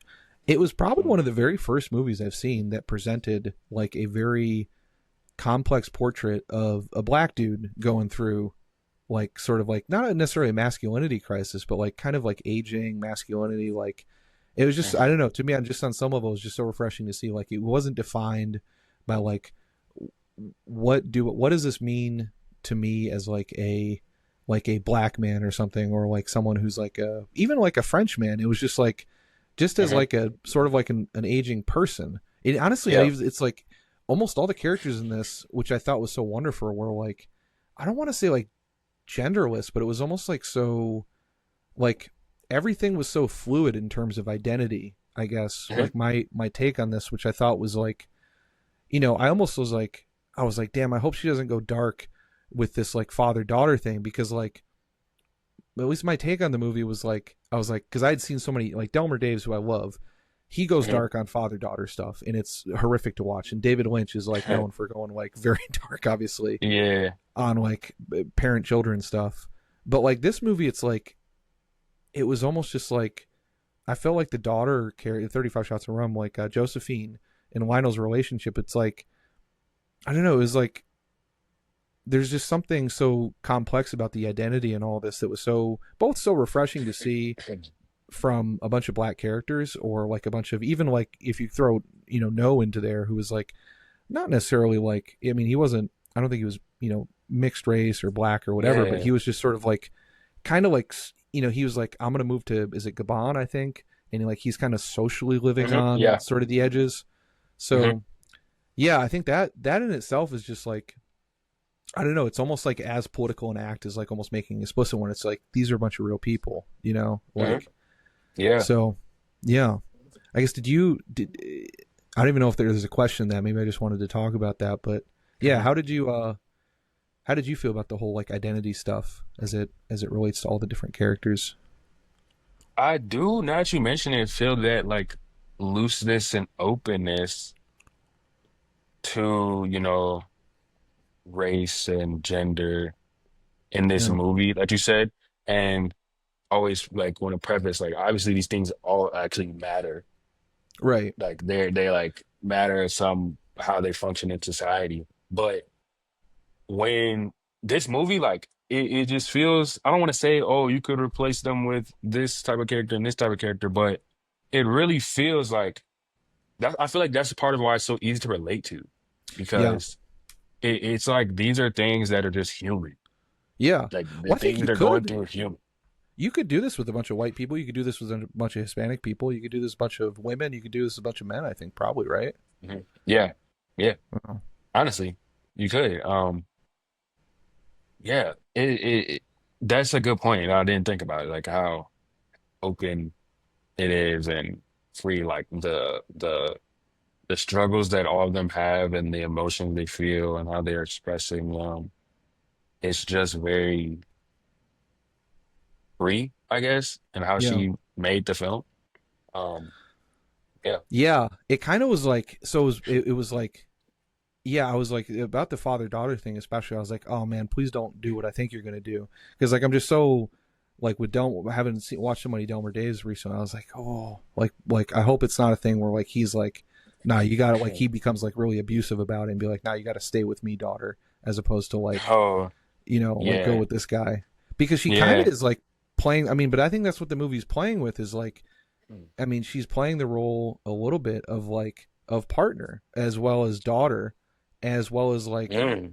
mother, as well as like Mhm. he's playing the role as like father, as like they're both kind of like emotionally leaning on each other, and like I thought it was very I don't know, it's like I don't want to say like it was almost just like I've seen so many movies about like the dark side of like being like close to close to family or father daughter relationship surely, Mhm. but the thing of like the only time that Lionel's character in this gets like a kiss on the cheek from anyone is like from his daughter, right? So it's almost like, Yeah. and I think that's why he's afraid, right? Is he's like almost he's thinking he's going to lose that.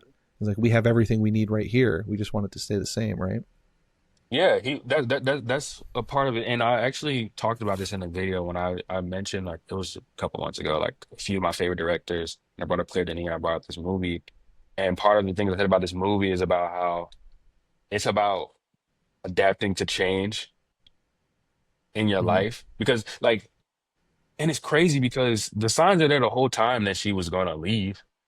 Yeah. Like at the very beginning of the film, she it's weird because she buys her own slow cooker at the very beginning of the film. Yeah. and he buys one, but she doesn't bring hers out. She like has it in her room and things like that. And at the end of the film, obviously he opens the box, he puts it on the table, and that's how it ends. Um, but throughout the whole time, you kind of see him struggling with each side. Like he's like, yeah, everything's fine right here. We have everything we need. And when they go to Germany, when they're laying on the ground, and they're going to sleep in like the tall grass, and she's like, I could stay like this forever. We could stay exactly like this forever, you know? And I feel like, but there's obviously signs from her that she wants to go, that she wants to leave. I mean, she literally said that before they went on the trip. But there's also times, where he's like, I don't need you to be here anymore. He's like, I don't need to be looked after. Yeah. Like he says that she like puts, his, I don't know, sleeping, whatever, or something in his water for him, for his health or whatever.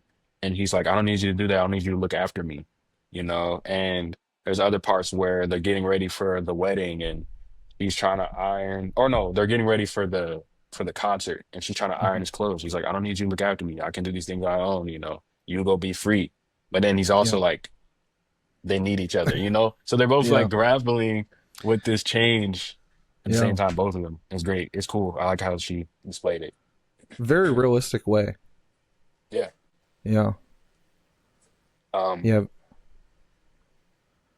That, I mean, even the point, like, it was kind of a horrible scene to watch, but even when like the cat dies, it just like, it kind of was like representative of the whole thing of like, just like she's, knows a weird guy, or Noah or whatever.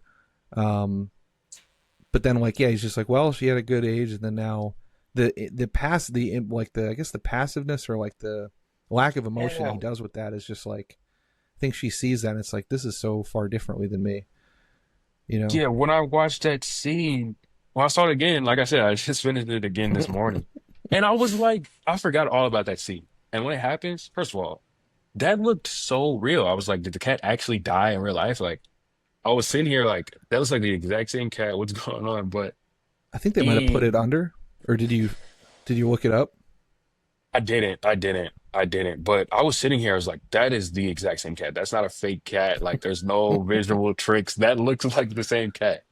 And it was crazy because I made a note talking about, like, when I was watching it, because I was taking notes this time. And I was like, the casualness, he picks up the cat and he's super casual about it. Oh, lives for 17 years. And it was like, he was kind of like really accepting now it's time to go because, like you said, this was his parents' place. Every day Hmm. they talk about everything in there is old. They've been telling him to get rid of it, move out, whatever. And when the cat dies, like the last thing that's living from his parents, and it's like split second later, he's like, "Oh, this is the last thing. Now I'm gonna move to Africa." And it's like, Yeah. what? It's like, wow, okay. And he's super casual, and that's how he moves on. But you see the contrast with that to how his father and daughter are moving on, and they're grappling back and forth. But he needs that one thing. He's like, I'm out. Yeah. It's like slow and agonizing for them. Yeah, I don't even know if agonizing, it's just difficult. Um, yeah, yeah, yeah. I don't have a lot of optimism for their relationship. I didn't think they should not have gotten married. I don't think. That's just one thing. Oh, At yeah, the yeah, yeah, end. yeah. Yeah. That was that About was. Josephine, no, Um, I don't think that's going to be a happy marriage. And that's the thing I was thinking about both of their relationships that they have, the father and daughter, Lionel and Joe. Because Lionel, right, he's a widower, obviously.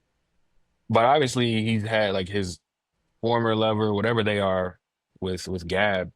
Hmm. Um, it's like he's like kind of there with her, but he's not because like there's times where he's just very cold with her. Like the whole movie, she's obviously very like perky and smiley and she very clearly loves this father and daughter. Like they mean a lot to her, but they're kind of Hmm. cold to her sometimes. But then you see like, oh, he ends up dancing with her later in the movie and he's very enthusiastic. But like that whole time they're at that bar or whatever, he's looking at the owner and then he ends up dancing with the owner of the bar, that woman. And it's like, what is going on here? But then you also see that parallel like with the daughter. Like they have their thing going on. They're obviously in a relationship kind of. Hmm. Uh because they end up getting married. But Yeah. she also like this other guy comes along, gives her roses. She's like, with this there, and they're like, I don't know if any of these are solid, grounded, Yeah. relationships. Her dad almost seemed more happy, like, with the idea of that guy. I thought, Hmm. like when he came to give her Yeah, roses, I thought he was like kind yeah. of almost They get encouraging they her. get down the stairs or the elevator or whatever, and he's smiling. He's like, "Who's that?" You know, he's Yeah, like looking like that. that's the only thing Yeah, I it's kind of very wondered interesting. if sort of like, and not even necessarily like racially, it sort of played in, but I almost wondered because he, like, you know, the second guy was not no, but the other guy was black. So I almost wonder if it Yeah. was like, is this kind of a transposition thing where it's like he's almost at least happy that she's going with a guy that might be a little bit closer to him potentially. I thought maybe I he's don't know, trying to tell a little bit maybe. of I that. mean, I don't know specifically with his character. I'm like, he was with a white woman, so it's like, I don't Yeah, know. It depends. Like, I don't know. yeah. Well, That could be yeah, a factor though. So yeah. Well, I'm I not would sure. again, and not again to the racial, not even like that he's like that he's that like the young guy is black, but he just looks closer to him as opposed to like just Hmm. looking No, no, no. Understood. Understood. like Adam Driver, I guess. Yeah, yeah. Yeah.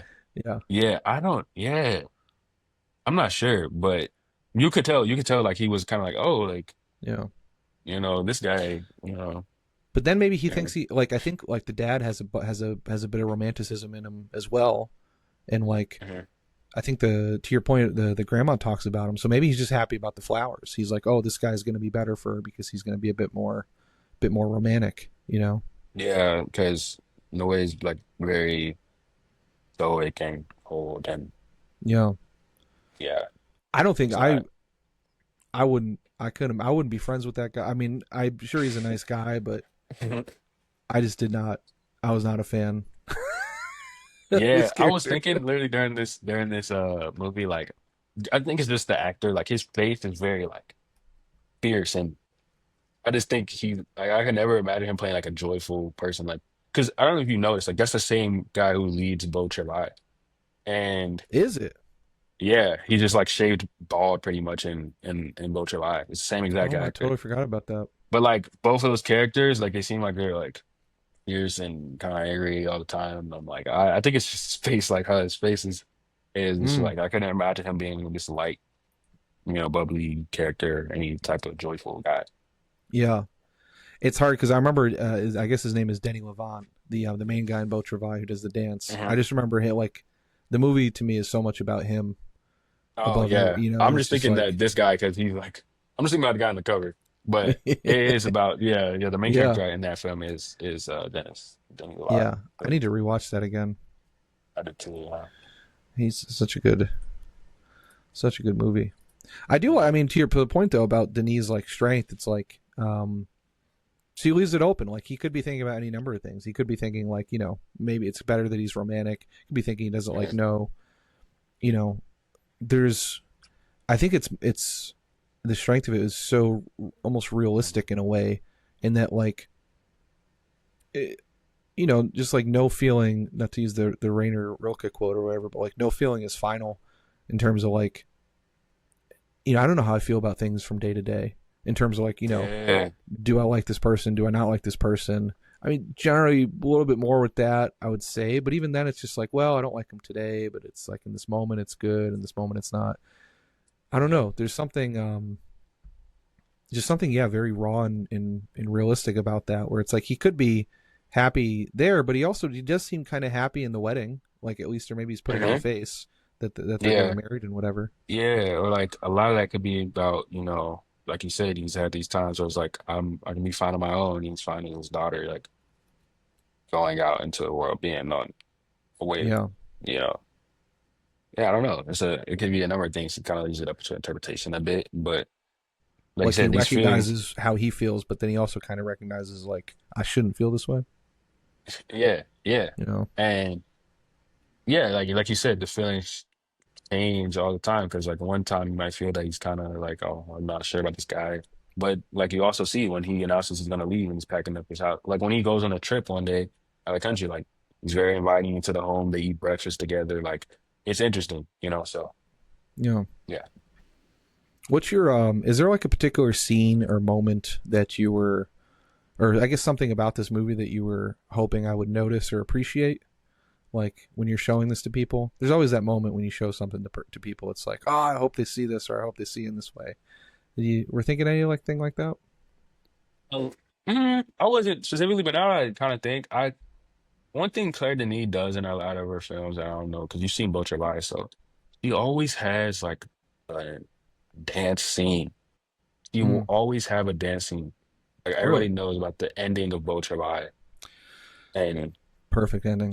he's dancing. But this one's very different. They're in the bar, and these like slower songs are playing, and there's no talking for like 5 minutes, and every single person possible dances with each other. Uh, and that's the thing that I love about films. Like that's one thing also. I don't. Well, I wouldn't say I want like I was like, oh, I hope they notice this, but I love the music she has in her movies. Um, like I like the score to this one, but also just the songs that are playing actually, like that the character are actually listening to. You Hmm. know, the songs that play in that scene throughout the movie, like the music. I love the music, but I say if there was one thing that I wanted other people to notice is like just a theme, I guess, throughout all her movies is the dance scene. She'll always have one. I have yet to see one where there's not like an emotional moment centered around a song playing and somebody dancing. Every single one has one. That's exciting. I love dance scenes, so Yeah. not used enough. I was happy Yeah. to see happy to see it in Sinners, even though I didn't think they did the dance scene particularly well. But we don't. If you want to, I promised myself. This has been the looming threat. Michael really The loved elephant in the Sinners. room. I was not a fan of Sinners, um, Yeah. but I've held my criticism because um, I didn't want to do anything to make people not see the movie. Because I was Yeah. thinking, and I don't know if I meant like, yeah, to go back to the like even like watching all the black movies in the '90s. I think Sinners is like probably the biggest budget movie any black director has ever got final cut on. I think. I'm trying to think of like, and I'm so woefully and hideously underwatched some Probably. like black It directed probably movies, is. It's but got to that's be. even I can't Because even think. those MCU movies he obviously doesn't have Final Cut on. So Yeah, like yeah, it probably is. It probably is. I'm trying to even think of like other big budget like I was looking on like an IMDb list like the other day after because I was curious about it, and when I do my video on it, I'm definitely going to do like a thing on it. But Uh-huh. um, let's see, biggest budget. Like I'm George trying to think Case. because like there's like yeah, Spike Lee, John Singleton, F. Gary Gray. Uh-huh. Looks like Stir Crazy, which is a great movie. I didn't realize Sidney Poitier directed that. That's kind of crazy. I didn't even know he directed that. I don't know if you ever Uh-huh. seen Stir Crazy with Gene I Wilder, haven't. Richard Pryor. I haven't. Tremendous. Have you seen any of the Gene Wilder, Richard Pryor movies? No, I think they I did haven't. three of them. They're like Hear No Evil, See No Evil. They're all Mhm. like really very 70s, but it's like Richard Pryor, Gene Wilder. I think See No Evil, Hear No Evil, See No Evil is like one of them's blind, one of them's deaf, and they're like trying to Right. escape something or something. I think Stir Crazy, they're wrongfully accused. But then yeah, Scary Movie, Keenan Ivory Wayans, The Fate of the Right. Furious, F. Gary Gray. I doubt he had final cut on that because I think Vin Diesel Yeah, probably anything with a does. franchise, I doubt. Yeah, Get Out, Mm. probably, But the maybe. budget wasn't that big for that. Yeah, that's what I'm thinking. It's The like it budget was really wasn't that big popular. for Get Yeah, Out. Yeah, it just made it's and grossed a lot. But and I don't think it was for Nope or Us probably too. it wasn't. I think his was like 90 million on Sinners. Yeah, I don't yeah, think he it got was. Neither of those was this much. that. Just shows. I mean, that is just absolutely crazy. That like, yeah, Get Out budget 4.5 million, box office 255, and then he made Us No, Nope budget was 20 68 million, million. but yeah, budget 20 million, box office 256, and it took two of the biggest hits and probably most profitable movies ever for them to be like, all right, we'll give them 68 million, as Yeah. opposed to like, I think even like as much as I love Paul Thomas Anderson, I'm wearing a There Will Be Blood shirt, like I think he just got like 130 or 200 million to do Yeah. whatever the new To movie he do one does, battle after another.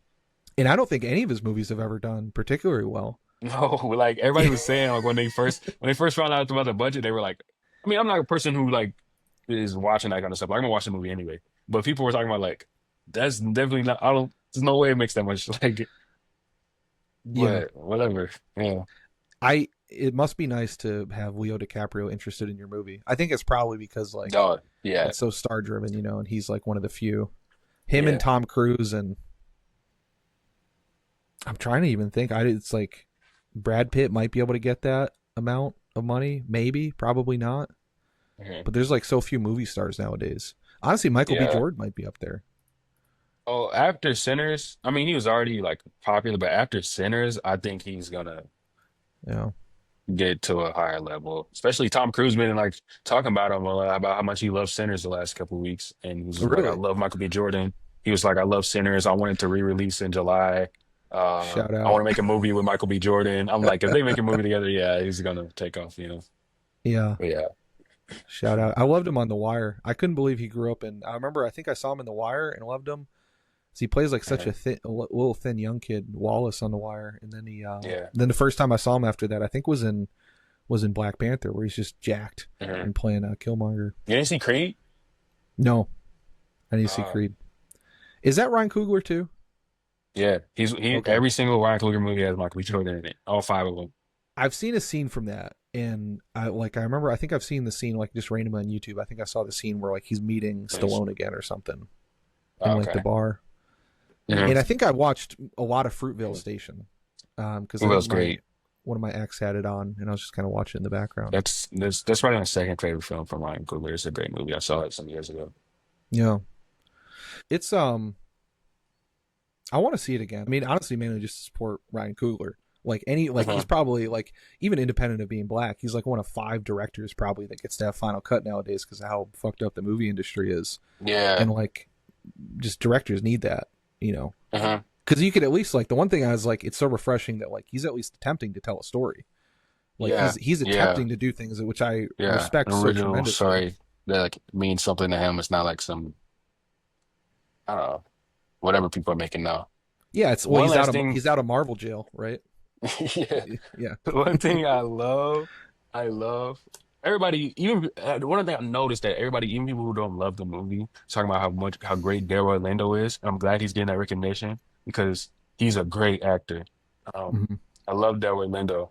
And one thing for me personally, like Delroy Lindo in this movie sounds like my grandfather. Like he sounds just like him. Like That's sick. my grandfather, he's from Mississippi, and literally, Delroy Lindo's voice, like he sounds just like him. Like just That's like so him. Now cool. he's not like a drunk and stuff. So if my grandfather hears this, which he never will, uh, you're not a drunk. But yeah, that part I was like, wow, like that kind of gave me that connection to his character a little bit. Yeah, that's cool to see. I love seeing stuff like that.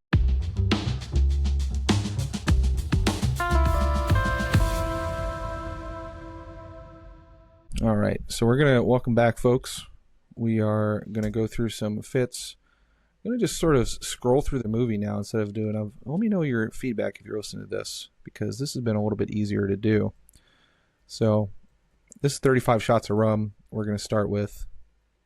Starts off this beautiful train shot, Mhm. and I already knew I was in for something special. Basically, when how long does this take? It starts at like a minute, and It's a yeah, it's a few minutes. And when I first saw this, I was like, it's even again today when I watched it, I was like, I love how this is done. Like it has all of the names at the bottom and then it like yeah, highlights each of them.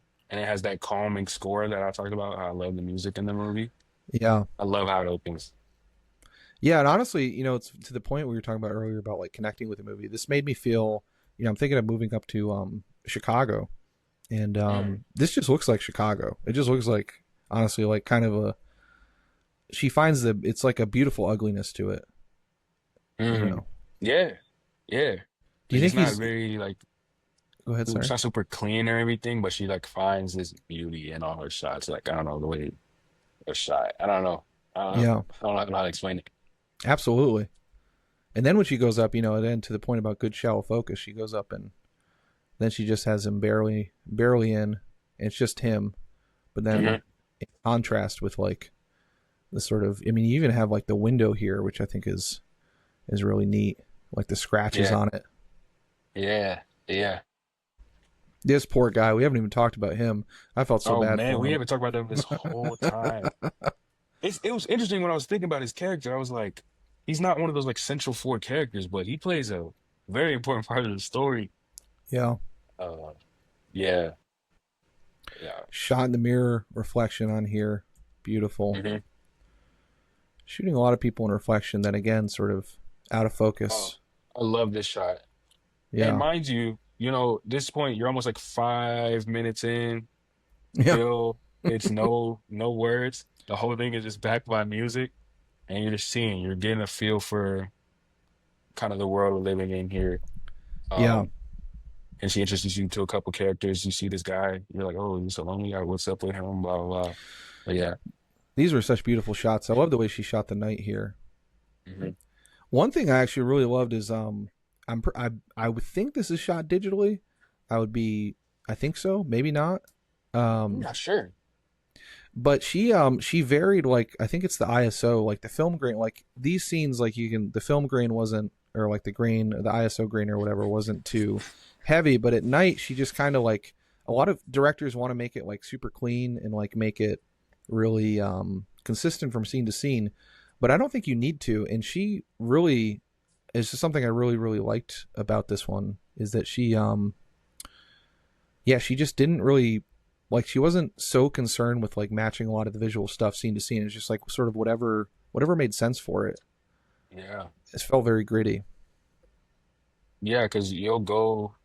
I love like the huge contrast, and obviously this is gonna happen when you go inside versus outside. But you'll get them like in their apartment, and it's a Hmm. completely different feel to when she'll like shoot the city, and you're like, wow, this is something completely different. Like you see all those colors, and I'm like, it's still like you said, it's like this gritty. It's gritty, but it's still beautiful. Like it's not super clean, but it Yeah, looks great, and I love the different contrast between shot to shot. yeah. We're like 8 minutes in now, and this is the first time I think Yeah. dialogue, right? Hmm. Which again, the way she shoots it's so nice, just from like this far back. Hmm. It's very much like we're just sort of a passenger here. Hmm. Yeah, and one thing I've seen you actually mention this in a video before. I just thought about it right now, like, and Claire Denis does it a lot, and we kind of spoke about it a bit with the Sinners thing, like about how they're shooting the characters. I love like because a lot of times now directors don't have where you can see both characters fully in the frame and they're just interacting with each other. But Yeah, sometimes directors want to have, they'll have like half a body or just this part shoulder up and they're cutting back and forth for no reason. I'm like, what is the point of this? If yeah, you feel both of these characters having a conversation within the frame, there's a certain beauty to that I love about movies, and Claire Denis does it masterfully in this film. yeah. I mean, even just like the thing when she wrote, like so much of the acting is in the hands, right? And it's just like she lets us see a lot of this, which I just think makes it easier on the actors, so they don't have to portray everything through the face. Yeah, and that's what I love about Claire Denis and this film, of course, the way the exposition without having to say everything. Yeah, He just shows certain things and you're like, yep, that's what it is. And you learn about these characters and their life very yeah. easily. I gotta say, even watching this back now, it's like it's almost you don't even notice it. But this lady, is it Maddie Diop? Um, Hmm. yeah. I don't know that I've seen her in a ton of stuff, but this is one of the, like, you almost don't even notice her, but like you don't notice that she's acting. Like it's just such a. I mean, this is probably one of the best Yes. performances I've ever Yes. seen. I've ever seen. To It be is one honest of with my favorites. Like obviously this is one of my favorite movies ever, so obviously I'm gonna have that. But yes, I thought the same thing about her performance. Like it's so natural that I also think the same as well about I don't know her full name. She goes by Gab. It might be Gabrielle. you. Mhm. Her character as well. They just come off very naturally to me um Yeah, in this movie. And it just feels nice, refreshing. And I'm like, yeah, this is what I want from a movie. I don't know. yeah. Everyone seems so real, Hmm. and we get Yeah, No coming in, yeah. and I'm And already you like, first see him. yeah, this guy's like, Yeah, I'm not a you fan. first see him, and you're like, this guy, what's up with him? Like he just seems like I don't know, he's just like Yeah. the vibe just changed. Speaking of, you mentioned Matty Diop. I didn't even realize till this morning when I was watching it. I watched a film that she directed literally Oh, I didn't even like know she was a director. She directed? 2 days ago. She directed one of the best movies of last year, I'd say. It's a documentary actually called Dahomey or Dahomey. Dahomey. I Mm. don't know how you say it, but it won the Golden Bear Oh wow. at the Berlin Film Festival last year. And it was on my radar last year. I didn't watch it, and it was on movie. It's like an hour-long documentary, and That's cool. it's great. She only has made a few films, but you should check it out. I would recommend it. Honestly, European women directors are probably like the last 5 or 6 movies I've adored in theaters have all been ladies from Europe. So I will. Mhm. That's exciting to. Anytime I hear of Yeah, it's like it's probably like the new. Yeah, it's like the just. I'm always happy to.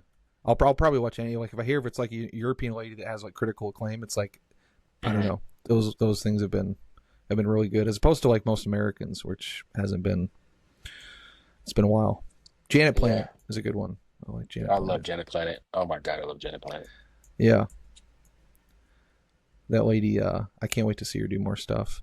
Yeah, this she just Mhm. looks so real here. She's That's what eating I'm soup. saying. Like, I don't Yeah, know. I was talking about little things in this film, like how they're cooking and how they're eating. They'll seem so little, but I even made notes of when I was watching it. Like she's at her job, she's like, "Oh, I need, I'm eating lunch. I'm gonna unscrew my little thing. I'm gonna eat soup right here." And I don't know the way she eats it just seems real to me. Like, I don't know. yeah. And a little bit of moment that she has here, where she Yeah. gives her the number. Hmm. Doesn't call too much attention to it. It's so subtle, but then she just hangs Yeah. on it just a little bit. Hmm. Yeah. Speaking of stuff you'll never see in American movies, just a discussion of colonialism. Yeah. Just- Yeah. And we haven't even talked about this part of the movie. I mean, it's kind of it's only a small part of the film. Uh, yeah, the whole thing with the anthropology class is great. It's very interesting. But I really was thinking about the same thing. Like, you're not going to see this in American yeah, movies of our time. Like, these conversations are not going to happen. They're never going to see this. And obviously, you might not even see this in all French films. It might just be the type of director that Claire Denis is, yeah, because she addresses a lot of these things in her films, like I said. But very great scene that one was. yeah. Then this little embrace. I mean, this is just so.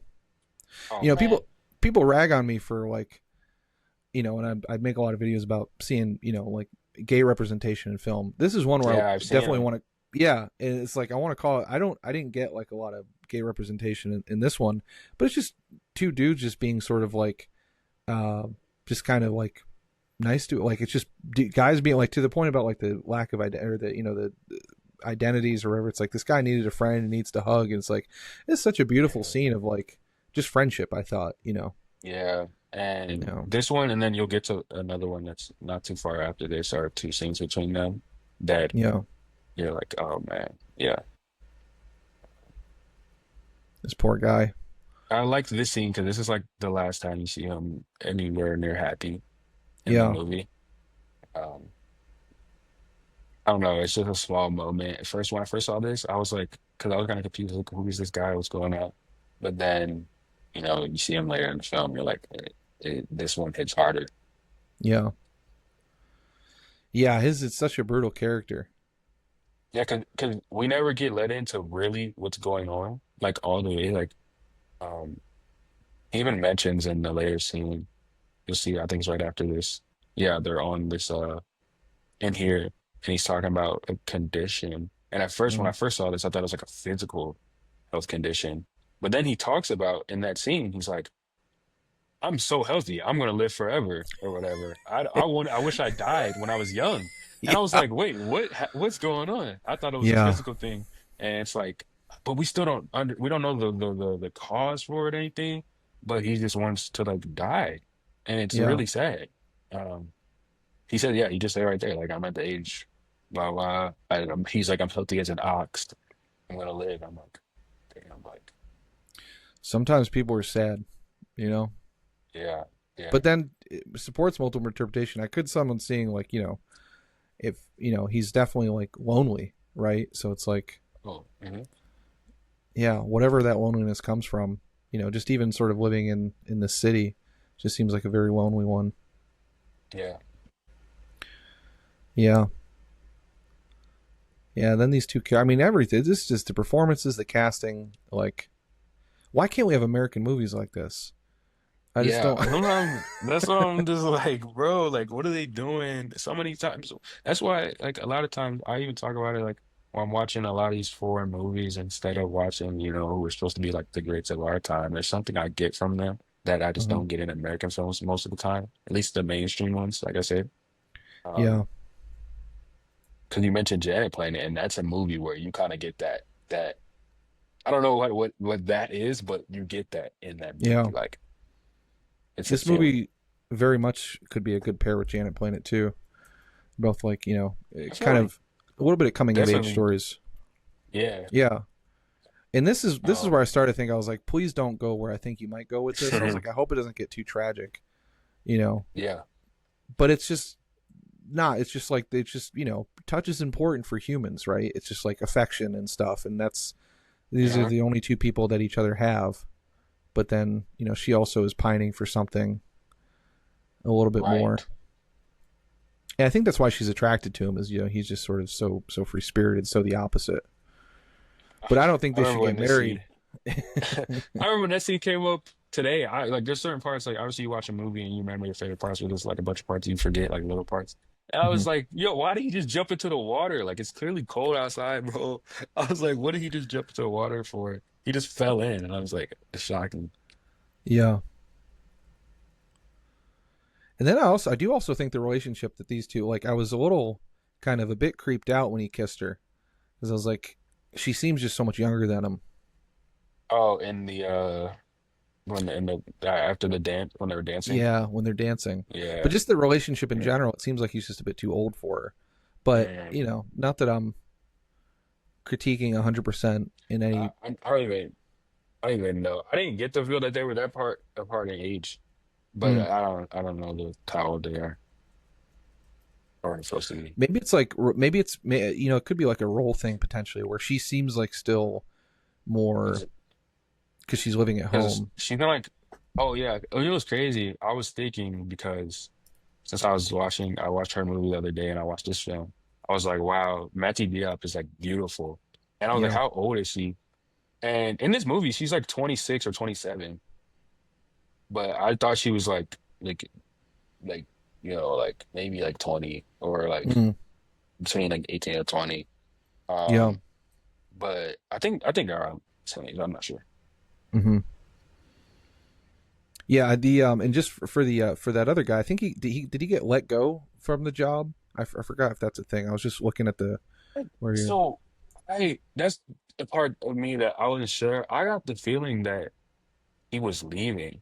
I'm not Mm, sure though, because I don't know why. Because I feel like they all knew about it. That's why they planned like a whole.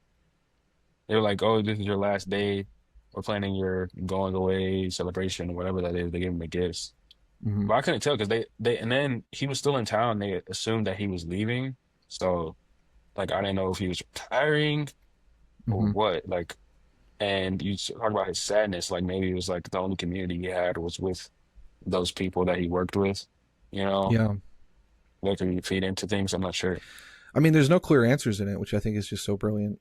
Just as with Yeah. everything in the movie, even like this anthropology stuff. Like, I was Yeah. fascinated. Like, I can't wait to see more of her movies. But just like, they're shutting down the anthropology stuff. And from what I just generally know, I think about like the history of anthropology was at first it was like just a super racist field. It was like attempted scientific racism or something.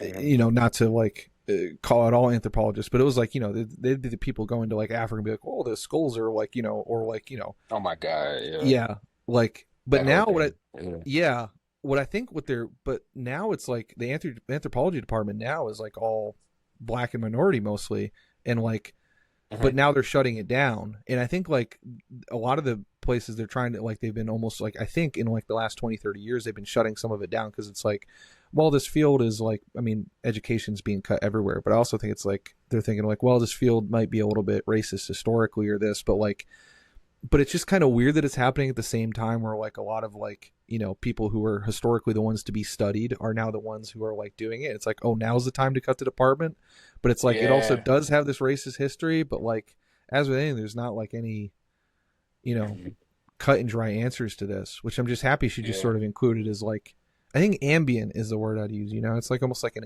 you know, Mhm. the way race and a lot of the stuff is portrayed. It's like, you know, they're alienated in the city ambiently because of their immigrant status and them being black in Paris is how I would interpret Yeah. it because they're living amongst it. Yeah. But it's not direct and just like, you know, yeah, I like I such a like I like I like genius. that word to describe it. Yeah.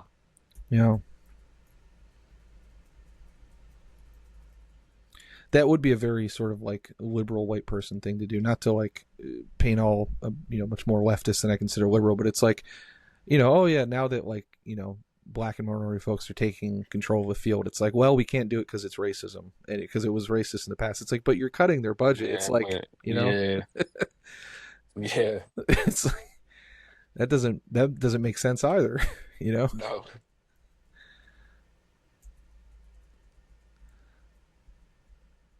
they could have had a romance maybe. That could have Oh, them fixed them. too.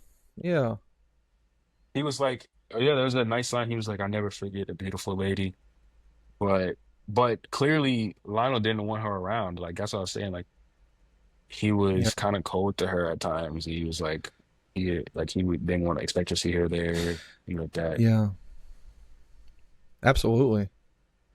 I wonder if this is almost doing. Have you seen A Serious Man, the Coen Brothers movie? No, I haven't. It's a good one. But there's a it's interesting. Like it's a very Jewish movie, like 20th century American Jewish movie. Like, and there's like a because like it's I think it's Michael Stuhlbarg is like he thinks he's getting cursed by God for like all these different things, or he thinks he's like his life's falling apart, and like he's like wondering what's happening now. But then he talks to his brother, and his brother's like an even worse version of him who has like this big cyst that he has to drain, and he's getting arrested, and he's like, you know, all these things. And he's like, he goes to talk to his brother, and he's like, you know, my life's not too good either. And he's like, what do you mean your life's not too good? You have this wonderful family and job and Hmm. respect and everything. But it's almost like I kind of wonder how much of that dynamic is here, where it's like, you know, this guy probably would have gone with Josephine, but Lionel's just like, go away, you know. And so it's almost like you feel bad Uh, for Lionel, but then like there's this other sort of more alienated and depressed version of him. It's like, buddy, if I had what you yeah, had, I'd be happy, you know. yeah. Because like when she showed up and they like shook hands with her, he smirked a little, like he was a little smiling, and then she left. So Yeah, you see it a little bit there. Um, yeah. yeah. They should have just gotten married. That's the tragedy I of feel it, like it'd though. be weird. They have like because Lionel and her have a whole history. Ah, Um, 'Cause we'll see later about like the letter yeah. that she left him. You talk about a movie being dated.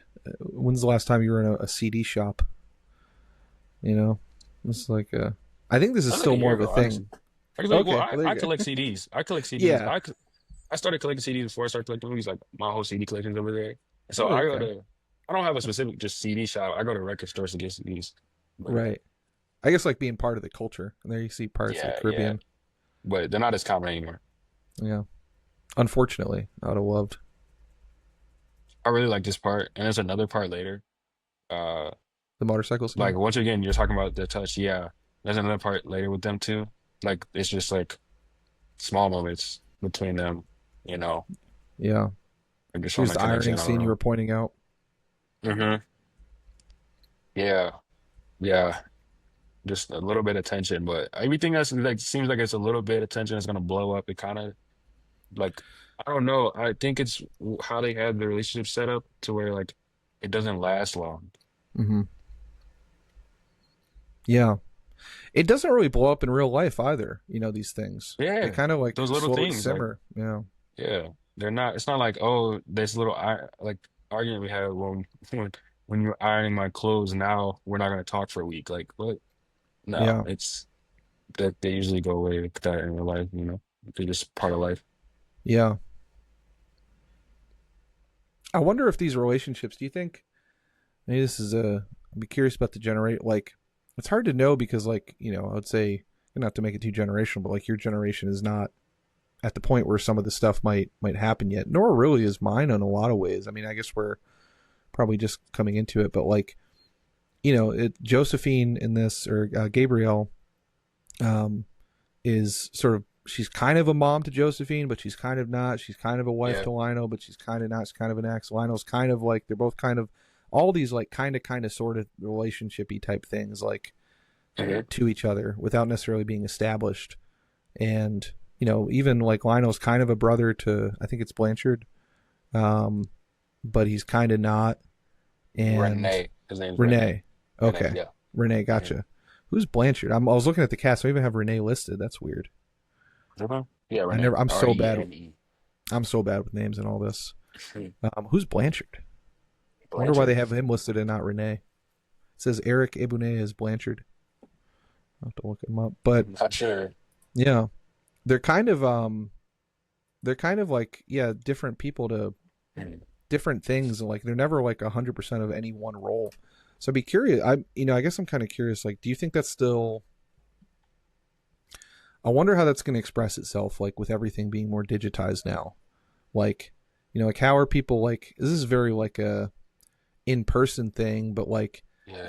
they live in the same building. They're kind of close. Like, but my experience, like, I never. I mean, it's just me. I never talked to my neighbors when I lived in New York, and like, I don't really know my neighbors here. Mhm.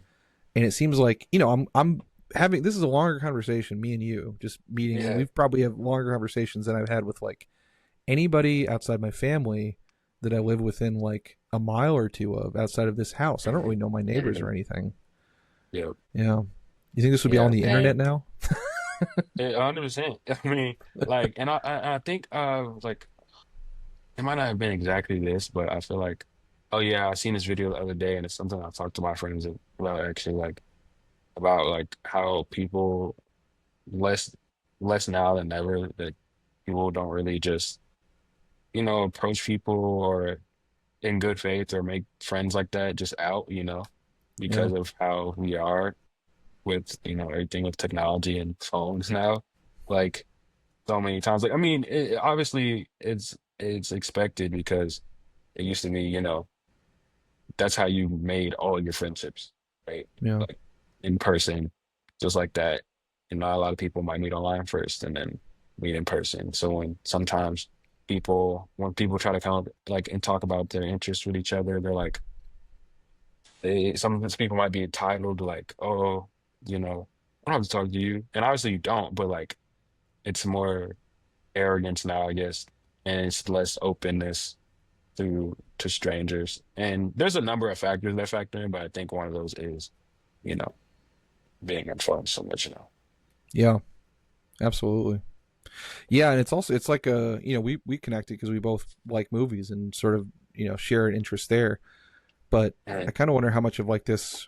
I mean, you don't really see a ton of the hobbies of each person. I mean, aside from like the music or stuff. yeah, But you don't. yeah, although interestingly, that's how her and the new boyfriend connect. Maybe that's like a generational thing as opposed to like just being sort of Mm, close. yeah, yeah. I feel But like, like, but it's what's weird? uh, You talking about the guy who brought her flowers? yeah, yeah, It's interesting because like they're classmates, obviously, but then like I don't know how well they knew each other before. I don't think they did because he like introduced himself with his name and all that. mm, And he said they were classmates because she passed by him when they were like, had the signs and stuff. But hmm. he knows where she works and he knows where she lives. I'm like, how? I'm just confused. I'm like, what is that? Yeah. I wonder if he asked someone. Yeah. He like showed up at her door, not even just the building. Like he showed up at her door with That's the a bit much. I flowers. wouldn't recommend that move. Probably to all the Yeah. gentlemen. That can be a little scary. Yeah. But you know, if you're buying CDs and you notice that she works there, it's probably okay to say hello. But now he's streaming, so that's one less chance. Yeah. In either case, don't go to her door, I would say. Yeah. And like this year, like from the part where it's raining and they can't go to the concert, and then like I said, to this part where you get to the dancing and all this, like this is one of my favorite parts in the movie. Mm. Uh, This just is like because, a climax of it. but yeah, kind of, yeah, like like I said, you see all these different, you see everybody dance with each other, like they dance together, and then he dances with his daughter, and then she dances with him, and Hmm. then Lionel dances with the owner. And like you see all these little things with the characters but nobody's talking. Nothing happens. You just see them dancing. You see them looking at each other. You see the space. You know. Yeah, Um. Yeah. it's so good. Mhm. Yeah, and everyone's kind of like being like a little bit different to you. Like, he's like dancing with her, and it's almost in a it's not getting no jealous, but it's like almost in a like he's almost acting in that role of like being the guy who's dancing, but then he's acting in that role to for from Gabrielle. He's like kind of being nice. He's being a Yeah. gentleman about it. He knows it's like Yeah. he can't just not dance with her. Like she's part of it. Right. And then she has that tinge of, like you said, jealousy or whatever when he goes with the other woman. And you can see Hmm. her, like they'll show her in a second, she's sitting at the bar and she's like looking up and you can tell she feels some type of way about it. Yeah. That's the that's the part that was interesting to me though. Like he stopped dancing with him. Like I seemed like they were really going, and then when he kissed her, she was like, you know, they stopped dancing, they sat down. Yeah. And I don't know, like I just don't know what she's thinking there, you know. Like you said, a lot's unsaid because obviously they get married not long after. But Mhm. it's like what happened there, you know? This is before he said he was leaving. I'm not sure. Maybe it was because like their father was there. It might have been something with that, you know. I don't know. Absolutely. Yeah, and then he immediately is just like, "What's up?" And then Yeah, like because you can yeah, see he's kind of looking a little bit. Then he's just full got her, and then they're gonna show the shot right after this. You see her, and then yeah, he's like saddened now. yeah. She can feel the chemistry. Mhm. But it is like a thing. He's like he's like it's complicated. He's like he's jealous, but he's not like he's not like jealous in like a destructive way. But he's like oh I'm losing my daughter. He kind of Yeah, knows, let me and she's go get growing somebody up. else. But yeah, let me yeah, Yeah, might as well open myself up. yeah. It's interesting. He doesn't choose, Yeah, her. He goes to somebody else. So yeah. Then yeah, it's complicated feelings about it, and then this the is something scene I with the always like in movies, like when people have like a late or rough night, and then you see like the lows of the next morning. I don't yeah, know. I always like that in films. Like you saw them like all just sitting on the subway, nothing happening. The sun is up, like they've been out so late, the lights out now. And then yeah, you see them just sitting here in the clothes from last night, you know, the non just moments, right? yeah, yeah. Yeah. I always love that stuff. The in betweens. Hmm. Then he's coming back. Yeah, He's cleaning. What a nice apartment too. yeah. Then they have their little Like a bunch spat. of Again, we're kind of yeah. mirrored by watching it down the hallway. It's kind of a mirror of like that opening shot Oh of yeah, yeah. you know, Except for that first one was all like they were, joyful they were having dinner together, and this one's a little more yeah, tense. And that's what I was talking about here. That's when you find out that because before that you figure that there's something there, but you don't know the detail. hmm But there is when she reads the letter from Gabrielle. hmm The first time I watched that, I don't know why I didn't pick that up. For some reason I thought it was her mother. mm, And then today I was like, oh wait, I'm dumb. That's literally the woman next door. yeah. And that made it all the more interesting. Poor Gabrielle. Yeah. Yeah. And then this, yeah, they should have just tagged. This should be a buddy cop system. Man. Yeah. This is. Go ahead, sorry. And this was that other scene that I was referencing earlier, like when you were saying, they had that scene together where they're hugging, and this is like the last time they're together. Yeah, And he pretty much tells him, he's like, oh, you were so quiet. And he's like, right there. Yeah, that's the line I'm going to say. When I get dark thoughts, I think of my daughter. So they having their moment, but you still see that connection he has with his daughter. brutal, Yeah. brutal, brutal. Yeah, the other guy obviously doesn't have a Oh, daughter. and this was the other scene that I was saying, that was like when I was saying in comparison to the motorcycle. I don't even know why they did that scene when they're on the horse. Mm, Them two are on a horse together, and she's like, she has to like hold around his shoulder to hold on. And like, well, this is I don't know where they're like on the. I think they're on the tracks, Yeah, it's but you can see that the person holding the camera is also on a horse because when they're playing it, like I didn't think about I that. don't see. It's like just going like with them, it's like up and down, like all over the place. It's all crazy, and Yeah, it's like 5, 10 seconds. I'm like, I don't know why they did this, but I liked it. Yeah, this that's a great part. shot. It's like similar to the motorcycle thing where they're like together traveling. He has to hold Yeah, on to him. gets a That little type of surreal. I thing. don't know if this is a dream. Is he daydreaming this? You know, is it like, Yeah, that's interesting because I'm like, why are they on a horse? It has to be actually, and it has to be because they cut back to him like his head. I don't know. yeah? I have no idea. Either way, it would be Yeah. something he would do to sort of like take a horse Oh, on the and then train this tracks. one, this Yeah, one, God, this one's heartbreaking. Like it's it's heartbreaking. crazy. It's crazy. He did it in his path. He knew that he was gonna see him. Like he. That's fucked up. This was, yeah, like, It's like he knows where he's gonna drive. So he's like, I'm gonna do it. And here he sees me. And I'm like, oh my God. yeah. I thought this was fucked up by the friend to do. Like, not that it's ever okay to do this to yourself, or that obviously I'm never condoning or supporting or encouraging it. Please get help if you do, but to do it on your Mhm. friend's like Yeah. line, that's Yeah. just where he's gonna might Yeah. find you and stuff. Yeah. And like he knew like he did it right on like he knows where it is. They both obviously worked there for a long time. Yeah, And when he got out and he noticed and he was like, oh my God, I was like, damn.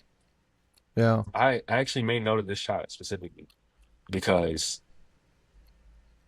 what like it's right after and I love the way like it's looking kind of up at him. You can see the tears forming and his yeah, expression here is just yeah. His I face don't is know. honestly out of focus. More of the focus is on the back of his head, like just even sort of more blurry. Mhm. Like I kind of wonder if that was intentional or if it was just sort of like one of those things where they were so close but they couldn't keep it in focus. Yeah, yeah. But either Yeah, way, this just the shot. effect of it. Yeah. This is Buddy. Then he's just Yeah. back home. I mean, this is again, Yeah. it is kind of how it is. You just have to keep going. I mean, people do keep All right, going. then you make dinner again, you know. Yeah. Wow. Decide to go to visit Germany. Yeah, Beautiful town. for sure. Honestly, this is another thing. I was like, how sad can any of these people be living in this beautiful town that's walkable? Probably get some good hot dogs and Oh sausages man, there. walkable. Yeah, yeah. Yeah. This is so. Oh, and this part, when they were in her grandmother's house, Hmm. there's a little part in here where, so earlier I talked about how when him and Renee are they have their last moment together, Hmm. and he's driving, he's like, "You're quiet," and he's like, "When I'm quiet, I think of my daughter, right?" And then in this one, he mentions like obviously that's his wife's mother, and she's talking about when she first found out about him or whatever, like that she met a guy and stuff. Hmm. And at the end of the scene, near the end of the scene, she's like, "You're still so quiet." And he doesn't say anything. He stays quiet, but he's just like staring at his daughter. Yeah. And I was like, I don't know how intentional that was, but you could feel that he was just focusing in on his daughter in that moment. After he just mentioned earlier, like when they were talking about how quiet he is, you know, Yeah. that he thinks about his daughter. That's something at least He that's what doesn't I have a heard. wife, and it's part of the role she's kind of playing. It's Yeah, just like even the one he's thinking about. I love the shot too. Yeah. Yeah. This whole sequence. I was thinking you couldn't. It looks like these are almost like public rakes or something. It's like to kind of clean up for Mhm. people. I was like, I don't even know if you could do that in America. People probably steal them. Yeah. Oh Then the camping. This is yeah. very Yeah. Takeshi Kitano. There's some like exact Really, I shots. still haven't seen fireworks yet or Hanabi. That's his thing. He always returns to the ocean and the beach. I And love this part yeah, earlier. I don't know why. I don't know why she had like these kids who were with like I don't know with those lanterns or whatever, but I liked how it looked. it reminded me of a Fellini procession. I don't know if you've cracked into the. I think you probably haven't cracked into Fellini yet. I think I remember talking with you about that. Nah, yeah. He's known for having a lot of processions in his movies. I think A lot I've of heard what? that, like processions, like just like Mm, sort of like groups of people sort of walking through yeah. kind of ritualistically through his movies. So I kind of wonder if Yeah. that's a reference there. Yeah, Um, that's just really cool because then I think one of the shots after this, yeah, this one is cool too. yeah, yeah, and this is this very similar shots in Fireworks and Hanabi and Mm. Sonatine to both these, and then it just cuts to the wedding. Like they don't explain it. Yeah, They don't. yeah. And the thing is, I knew how this movie ended, and it still like threw me out this time again. Like when they Yeah, just cut to like the gloves, and I was, oh yeah, she's getting married. yeah. She's about to leave. Even the framing of this, I mean, it's like confusing things, right? Because it's like they're framing this like they are the two getting married. You know? Yes. Hmm. Yeah. Man. Then he just looks bad in this. Say this whole I look. agree. I agree, man. I Do agree. I your agree. I tie remember up, I man. saw You're him. I getting was like, bro, married. why you so loose with it? Like, why you so like, come on, Yeah. bro. Like, She I looks great. remember I love this. It's a great. I love the part with the necklace and Yeah. she was like, it's your mother's necklace. She's spinning the necklace. You can see each charm on the back of her neck as she spent it. She's spinning. Yeah. Yeah, I like this part. This is really a shot. Great. Yeah. Then it cuts to the Oh, he's and this finally part, does I his, loved this scene. Like he did the 35 shots, which will probably kill you in real life. But um, he They didn't look like I full loved it. shots. I think they were Yeah, halves. yeah, they were just little bits, yeah. Yeah. But I loved like he was. I don't know something about the scene. Like he was really playing the piano. Like it's the guy was Hmm. actually playing, and then it's like she cuts to them, and they have their nice moment between them two. Yeah. Like this is the first time he's really warmed to her, other than the dance scene, and you kind of get this feeling that like things are gonna be all right. Uh, Yeah. They'll at least be in each other's lives. She's probably going to be a little exactly. bit unfulfilled, but it's not all bad. Hmm. As Yeah. with any And then this relationship. one, I loved this ending. I don't know, it hit me hard the first time, and you get it. Like this one she got at the beginning. She finally Yeah. pulls this one out, and it's hers, and she's like, I don't know, it's her, it's the one she got, and the other one's his, and maybe she's gonna take that off with her husband or something. Yeah. It's almost. I mean, even like production design of like it's like if he's sort of almost expecting, not expecting, but on some level, she's been acting as like the more adult wife, et cetera, for her, which is represented by the red one. But she is actually more this sort of younger, she's not that red one. She's more like the pink rice cooker, I Exactly. think. Just even metaphorically, it's just nailed on Yeah. all levels. Yeah. And then I don't know if she did. Does she do these credit style in all of her movies? This is the same I type of literally credits. made a note about these credits too, because there's one right after this. I just like how, I don't know, it's something that just Well, this is feels how Beau good Travail to comes look in when at. the guy's dancing. I You literally know, don't remember. I haven't seen Beau Travail in like 3 years, you so know, I can't remember. But then there's part after this, like where they come in color, and I'm like, wow, yeah, that's cool. Yeah, like this. I don't know. I just like this part, and the very score's playing over beautiful. it. Yeah, Great font. yeah. I just love this film. So it's like all the little stuff. Yeah, I wonder why some of them are in italicized and some aren't, and Yeah, some I'm not sure either. never know how they do those. What a good movie! This is really good. I'm glad you Yeah, so liked it. yeah, I loved it. It's just again, now it's like it's tragic because I need to see more of her stuff. It's like that's immediately. I know you probably feel the same thing anytime you see a good movie by a director. It's like I need to see. I need to see everything. Yeah, So then we got Duel, yeah. and it opens up coming out of the backing out, and then we're listening to a bunch of, and he's getting, yeah, this was like very much just, I feel like if I had to do a commute, I would probably end up having the same type of experience of just trying to go and get into like a duel with some truck. Because I think like just the traffic and everything, I can't stand. I'm so Yeah, glad to be able to work from home most times. yeah, You know, I yeah. Like hate I said commuting. earlier, I loved how it opened. Like I loved how it opened. And just this car. I don't know, something about movies that they don't do too much anymore. Like the more like when I got into movies more, I watched a lot of older movies like where they showed like all the credits at the beginning, with some music or something. Hmm. Yeah, So I love now it. everything's like at the end. I love when they do that. Let you settle into it, kind of let you get into Yeah, get your mind right for the world. Almost like an but you overture in know, music.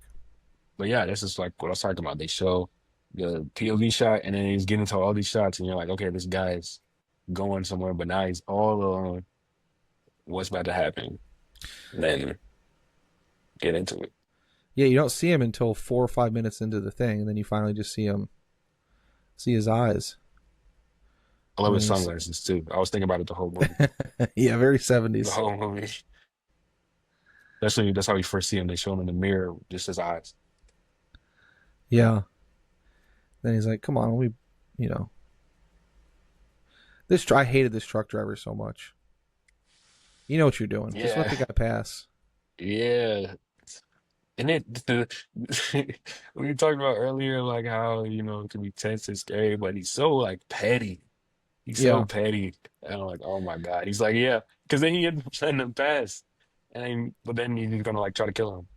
Yeah. I tell you where I found the humor in this one. My dad is like this with trucks, like with all trucks. He hates driving next to trucks.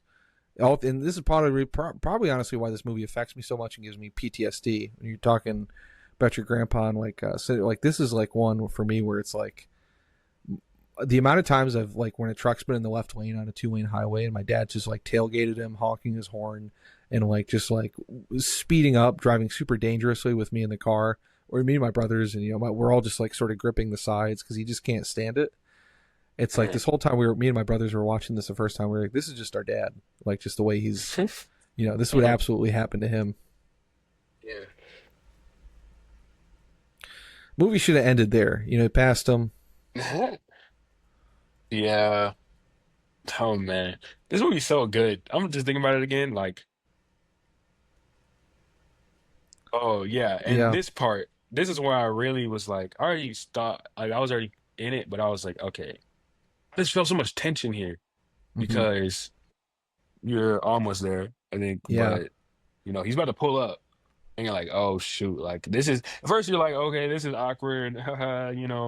They just had their little thing, Yeah. right? Then you start seeing how he shoots this, like you don't see his face ever, Yeah. ever, the whole movie. But then you're like, okay, why is he showing his face? What's going on?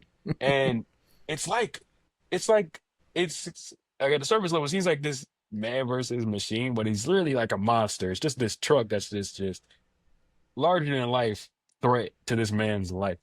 And they're like, yo, what's about to happen? Because there's the part like he like honks for this Hmm. for the guy to come while he's helping him out. And he keeps Yeah. doing it. And you're like, yo, please go fill this guy gas up before he kills everybody. Yeah. This is literally, I mean, how I feel my anxiety. Like this is just like this is the like one of the Uh, best representations of like when I have anxiety about something or like health anxiety or like if the doctor tells me I have high blood pressure or something. It's like this is yeah. kind of how it feels in my. It's just like this monster, and it's just always like just following. To your point about the shots, this is a subtle Spielberg shot, but like even here it just starts with him here, and it's just a one shot thing. The framing of it where it's like the truck becomes perfectly in frame as it does it. And Yeah. then there's like a movement here as we And pull most. out, and it just like sets it up, and then you still can't see the guy lit perfectly. Goes right up to us No, as the it's viewer, and then the cut. Yeah, just the editing and then the zoom. yeah, like Yeah, this is the type of stuff I'm talking about. Like I one thing sometimes I don't like is when there's like unnecessary movement, but this all just flows so well. yeah. He's just a master And at it. Even the yeah. squeegee, right? And then this guy obscuring it. Yeah. And I He almost he take he this just like, like comes up into the camera and then he starts wiping. and it's kind of a sort of weakling little guy. And I thought this was like is almost like as overt of like a man versus his inner self like type thing. Because like instead of like seeing this big strapping guy in the big strapping truck, like who's this big like cowboy, because all he sees is like this representation of masculinity that he's not.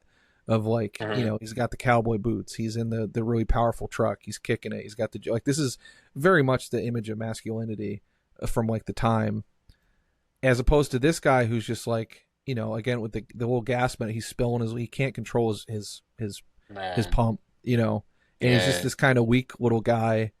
And it's like I feel like he sees himself as this little gas station attendant, as opposed to who he wants to see himself as, like the big strapping truck driver, or at least be able to sort of beat him.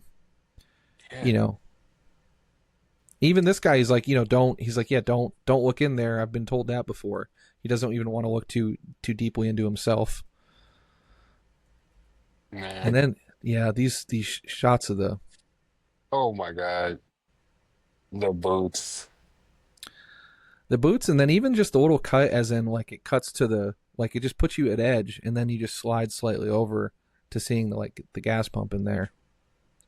I remember when I saw like the boots on the ground, I was like, oh God, these Yeah, guys. It's- he goes to make a call to his wife to apologize, and then Yeah, this that woman. was Then we one see, thing I was gonna mention go earlier. ahead. Well, you keep going because this shot is cool. But this part, Yeah, like, we never, and I'll bring it up later once we get to another part. But like, this is all we get. I'm pretty sure. Well, I think they might call one more time. Maybe I can't remember. Or we tried to. We'll see that. But yeah, like, this is all we get. But we don't know exactly what happened. Like, he's apologizing and stuff. yeah. He Um, says that some guy, or she says that some guy tried to assault her basically at a party, and he doesn't want to do anything, and she got pissed at him because he didn't step in or say anything to the guy, and he's like, yeah, you're mhm, overblowing it. But it's like that's some yeah, guy who's like all over his wife at a party. Like that is kind of like a yeah. yeah. What do you think that like adds here to the movie? I Because think it's it's the just only the time we see her. I think it's just the emasculation. I think that's just like it's like because he was almost like if like I always view all personally like most movies as like dreams and just like whatever. And so like if this is all a dream or if this is all just like a thing, then it's like the beginning, like he has like a little bit of problems, like where he's like, oh, it's like if you're like potentially feeling like emasculated, or that you're not a man, or like whatever. It's like, oh, you feel a little bit of it, but then you know what, oh, you just do a little, like maybe you do some push-ups, and you go play some hockey or something.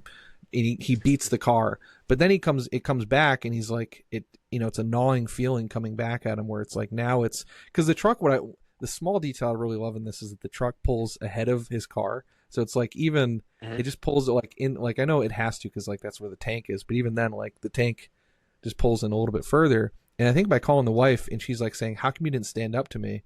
How come you didn't do this?" I think it's kind of her setting in him. It's her setting up his psychology of like he's got to prove himself that he's a man. Like it's become something bigger than you know than just about like road rage or whatever. It's like am I actually a man? Like I need to go. I need to prove Mhm. myself and perform as this Yeah. gender. Which I think that's like it's backed up by the framing of the shot here, where the lady, this Mhm. very feminine lady, is like loading her. She's doing a very domestic chore, and we're seeing the guy through the Yeah. lens of the thing, like how feminized he's Yeah. becoming. Mhm. You know, in this, I think even to the extent that this is phallic, I would imagine this is just kind of a phallic metaphor here of the horn, of saying like this guy's got a much bigger horn than he does. It's kind of Mhm. yeah. I would imagine much louder, much bigger, etc. Yeah. This is and then these shots are the most terrifying. Yeah. Oh, Yeah. just And even I'm like, watching. he gets like close and it's, I don't know, the angle that they did that.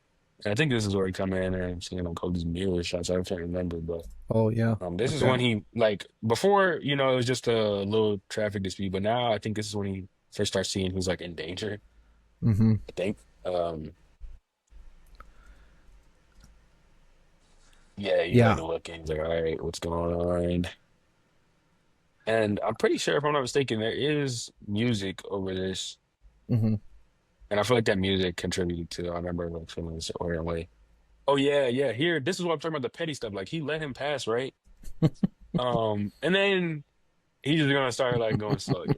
And then when he tries to go around, he's gonna start swaying. And I'm like, come on, man. Yeah. I'm like, is there like this thing? Because I actually read a bit about it. I think it's based off of a story, and then that author, it was based off a dream he had about something Mm. similar to this or something.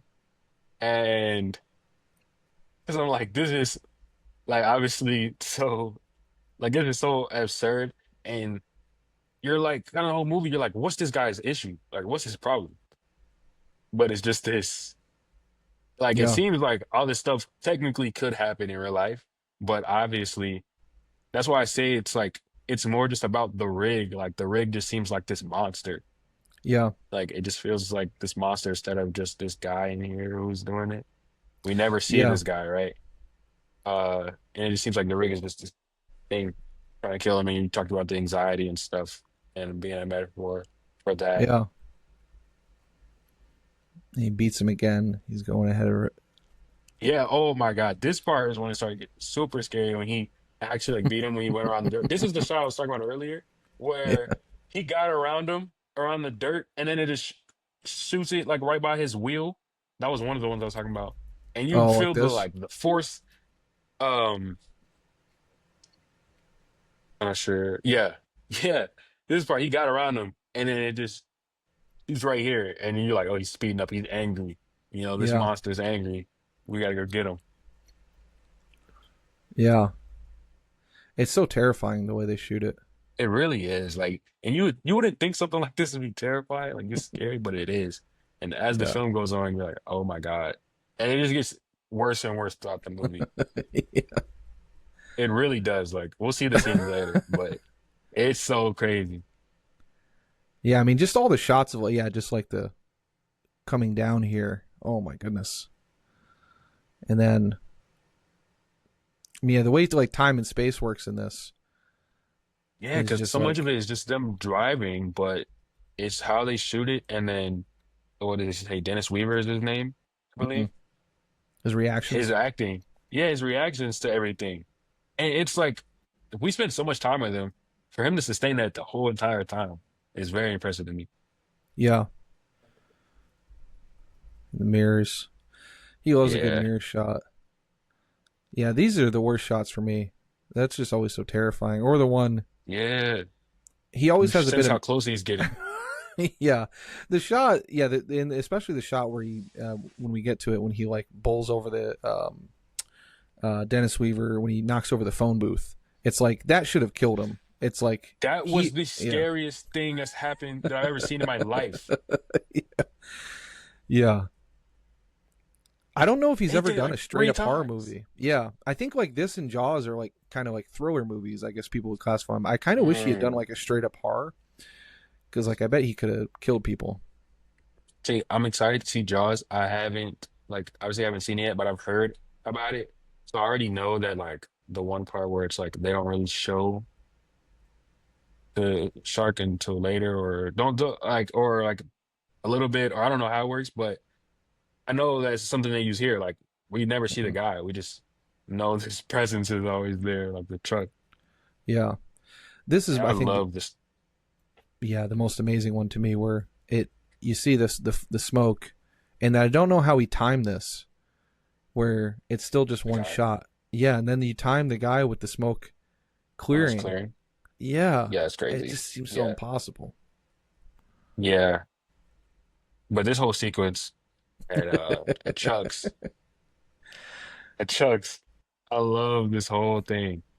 And oh, this was the one part of the film that I wouldn't even say I dislike, but I could Mm, have done without is the because it's weird because I talked about how I liked this earlier, but I kind of have my problems with it. The internal like internal talking thing mm. because they kind of just introduce it. I don't know how far we into it, like a half hour, maybe something like that. They About kind of 30 introduce it minutes, and it's yeah. kind of spotty or something. And I'm Hmm. like, they could have conveyed it without it, but Yeah, it wasn't a huge issue for me. But that's a one little nitpick I have with this. But other than that, yeah. I mean, I think it could work. I think you're totally right. Could have worked without it, for sure. yeah. Yeah. But that was the kind This of is part I was like, is like goofy because you hear his voice and how scared he is, and yeah. This honestly, this sequence here is one another favorite. He cuts back, and the 100%. way it cuts here, so he cuts, and then the way the camera moves here, and then you just see him there, and then the guy, the way they frame the guy, and he walks around and comes his face right, and you see him staring like that is just genius. And Yeah, then the camera's still moving, and it's like it seems like he's defined it, but like he just doesn't do like two things, like just having two of these like sort of framings and sequences together But to do those two and then to draw all the way in here Yeah. is he's just crazy. To Yeah, do this this was in like your first movie, right? right, like he's so young here, I'm pretty sure. Like, Yeah. and then this part, like, and it's like I don't even know. I still don't even know after all this, we were in here for a good like 10 minutes. Maybe. Was Hmm. he ever even in there? Like, Yeah. was he ever even in there? That's the part of me that's part of what feeds into like this thing about it being like a dream-like thing, larger than life things. Like, was Yeah. he even in there the whole time, or was he somewhere else outside? You Yeah. know? Because he does have little mini dream sequences here when he's sort of pretending like he's going to talk to the guys. Yeah, yeah, One thing I noticed about the playing of gender roles, like the woman's even like kind of acts as this. There was actually an interesting shot here where the woman acts so like he's like just cheese sandwich, and could I mhm, have some more water, please? Which strikes me as like almost a very like little boy type thing. Like it's not yeah, like a man's meal. Like the other guys are eating like these big things, and but what I noticed, is like just cheese sandwich and please more water, mom. yeah, yeah.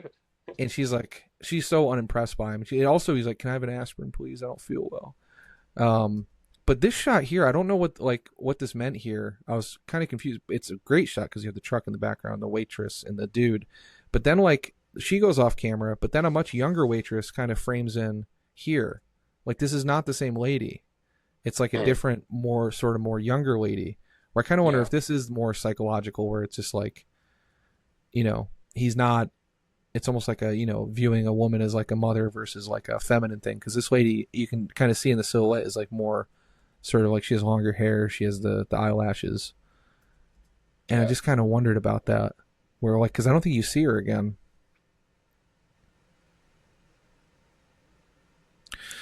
Yeah, this did. I think you're totally right. This could be done without it. Not that it's Hmm. bad, but 'Cause I it's think his facial acting throughout the movie is really good. yeah, Like it's really good. So like, yeah, I don't know.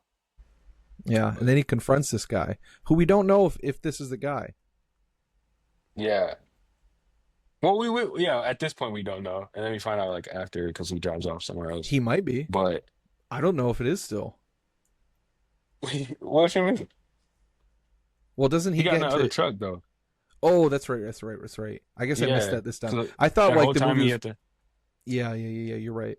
I thought the movie was more ambiguous. Like, oh, maybe this is the guy, maybe it's not. But then you find out it's not Yeah, even. Yeah, yeah. that's So I right. remember he That's was right. walking to it, and I was like, "Oh shoot!" And then he just got in another truck that's like behind it or next to it or something. But yeah, that's what I'm Yeah, saying. We don't ever know if he's here because he turns around and the truck's just gone, yeah. driving off. Oh, Oh and my then the God, scene man, with the this. kids. Oh my God. He's so good Oh at yeah, he this. got I mean, stuck. perfect. Yeah, this in terms of direction and writing and like how to create tension in a movie. It's like just a school bus of kids in a truck. All you need is just to put these Yeah. together. You know. And then he just stops in the tunnel, and I'm like, bro, like some of these parts, they're so like sinister, but like seeing a truck, like that's one part of it's like funny to me because like seeing a truck just sitting there and it's actually like threatening is just funny to me. Like I don't Hmm. know why it's like, oh yeah, I'm just gonna sit here now. It's funny because it's like, oh, the truck, Yeah, the truck's gone. It's part of that pettiness I was talking about. Like the truck's supposed to be gone, but then, you it know, is just kind of he just funny. shows up. He's like, yeah, I'm here. You thought I was gone? I'm here. I'm Yeah, like, oh my God. it is just kind of funny. Just in Yeah. just the concept of it. Then he finally, he has a little bit more of a duel. Oh, I forgot this is where the snake thing Mhm. is. This poor lady, I felt so bad for her. I did think this was a because like, you're like you're like because you're like, oh, maybe the truck driver is just kind of messing with him, because he helps the kids Yeah. out or whatever. But then But they then immediately, here it's like, you're like, what is wrong with this guy? This is yeah, like crazy. Once you get here, you're like, oh my God, like he's yeah, trying to this, kill this man. Yeah, look how fast he's coming. Like, I don't know how he got out of there. I thought he was dead. I was like, This is crazy stunt. look at this. Like this is crazy. Yeah, I'm trying to like pause it. Like the When does he that's move? yeah. Like there's no way he got. Yeah, that Spielberg loves. I mean, I think a lot of directors love Uh, doing that, but Spielberg especially, like, even get as close as it. yeah. It's It's, like there's just no way. Like he just oh, loves why like is this yeah, killing me? Like it's so wild to think that he's trying to do this. Like, yeah, and then he just does it to like destroy their whole thing. yeah.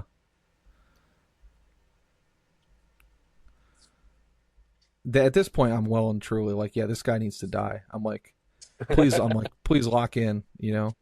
But then he Yeah. tries to escape, and then he tries to hide from him still.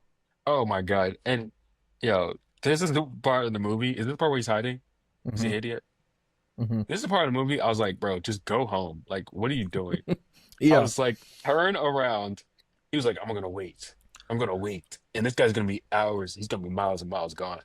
And I was like, yeah, turn around and go the exact same way you came and go home. Whatever you were about to go do for work. I mean, no, he's about to meet with his family or something. yeah, Please just go home. Turn around. And he kept going. I was like, oh my God, he's done. He's gonna die. yeah. Because then it turns out the other guy's been waiting, and then again Yeah. another scary. He's so good at these shots. Yeah. You know, and the other thing, one thing you can do here, so lens wise, I don't know if you know this, but with like a longer lens, if you have like a 200 millimeter or 70 millimeter or whatever, it shortens the background and like sort of kind of makes things artificially closer. And I'm pretty sure this is shot with a longer lens than a lot of the rest of the movie to kind of make it seem Mhm. like the car is even closer than than it is. Like it's probably further back than it appears.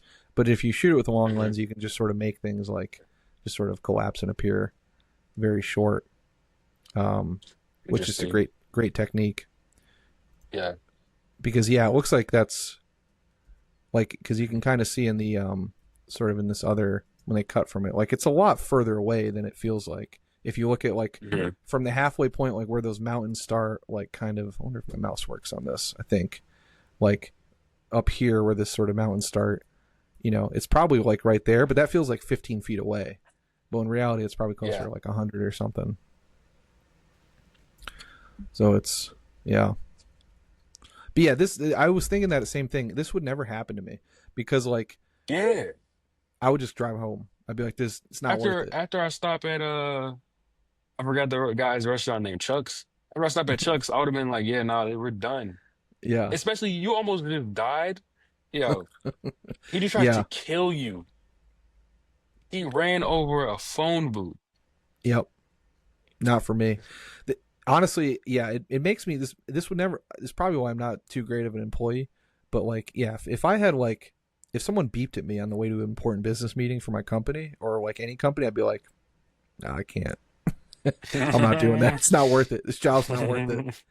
Oh Yeah. man. Yeah. But then he finally decides to lock in when he's like, all right, now's the time. Yeah. Wasn't he's just like waiting for him? I Yeah. was like, what's gonna happen here? And then tumbleweeds and then his radiator belt. This again, great little thing. It's like, oh, sweet, a cop. No, it's just pest control. And this guy's probably Oh wondering, what the yeah. fuck is going on? It's like, what the Yeah, because fuck didn't are he these run into people? that or am I tripping? I He can't remember. almost, yeah, he like almost, you know, just Yeah, that guy had to flee. yeah. Like, You guys what probably is wondering what wrong the with this guy, man? Like, he's thinking the same thing as us. Like, what the fuck, bro? yeah. God, these shots And are so then terrifying. it just come up when like he starts going like 5 miles per hour, and I was like, oh my God. Yeah. Yeah, he goes off. He's trying to beat. Oh yeah, this part. Yeah. He's trying I to forgot about the train thing. I run might have him skipped into past it. the train thing when a guy tries to kill him by like pushing him onto Yeah, the when he tries to train. kill him, yeah, yeah. Yeah. I tell you what, I would also. This makes me think I kind of should drive with a gun. Like I've literally both times after thinking this, I was like, I should get a gun for my car because if this ever For happens to the me, I'll car. just be Grand Theft Auto and just right out the window. Yeah. This is also probably why I'm always very nice to people on the roads. I drive slow, especially around in Tennessee. So many people do have guns. I'm like, I don't do Yeah. any of this stuff because, everyone's packing. Yeah. This is another one. I was like, okay, he's dead. He's dead. Like this, like Yeah. he's dead. Like you can't start a car and get out of the way. Like it's Right? like just 5 seconds. What? Yeah. Like what? Look at his car. Like those turns he was making. I was Yeah. like, his car is so beat. Yeah. It's busted.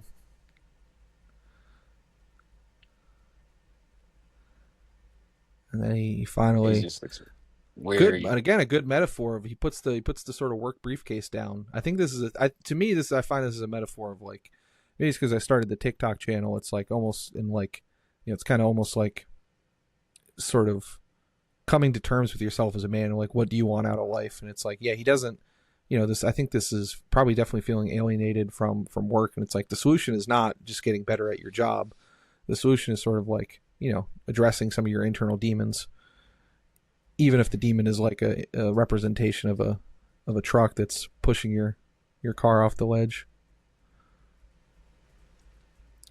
Then yeah, it's just flammable the whole time, but then there's no, I was like, this should be a nuclear bomb level explosion. Yeah, like, and I was like, how is he? Because then he like, how is he okay? Like, Yeah. I don't know.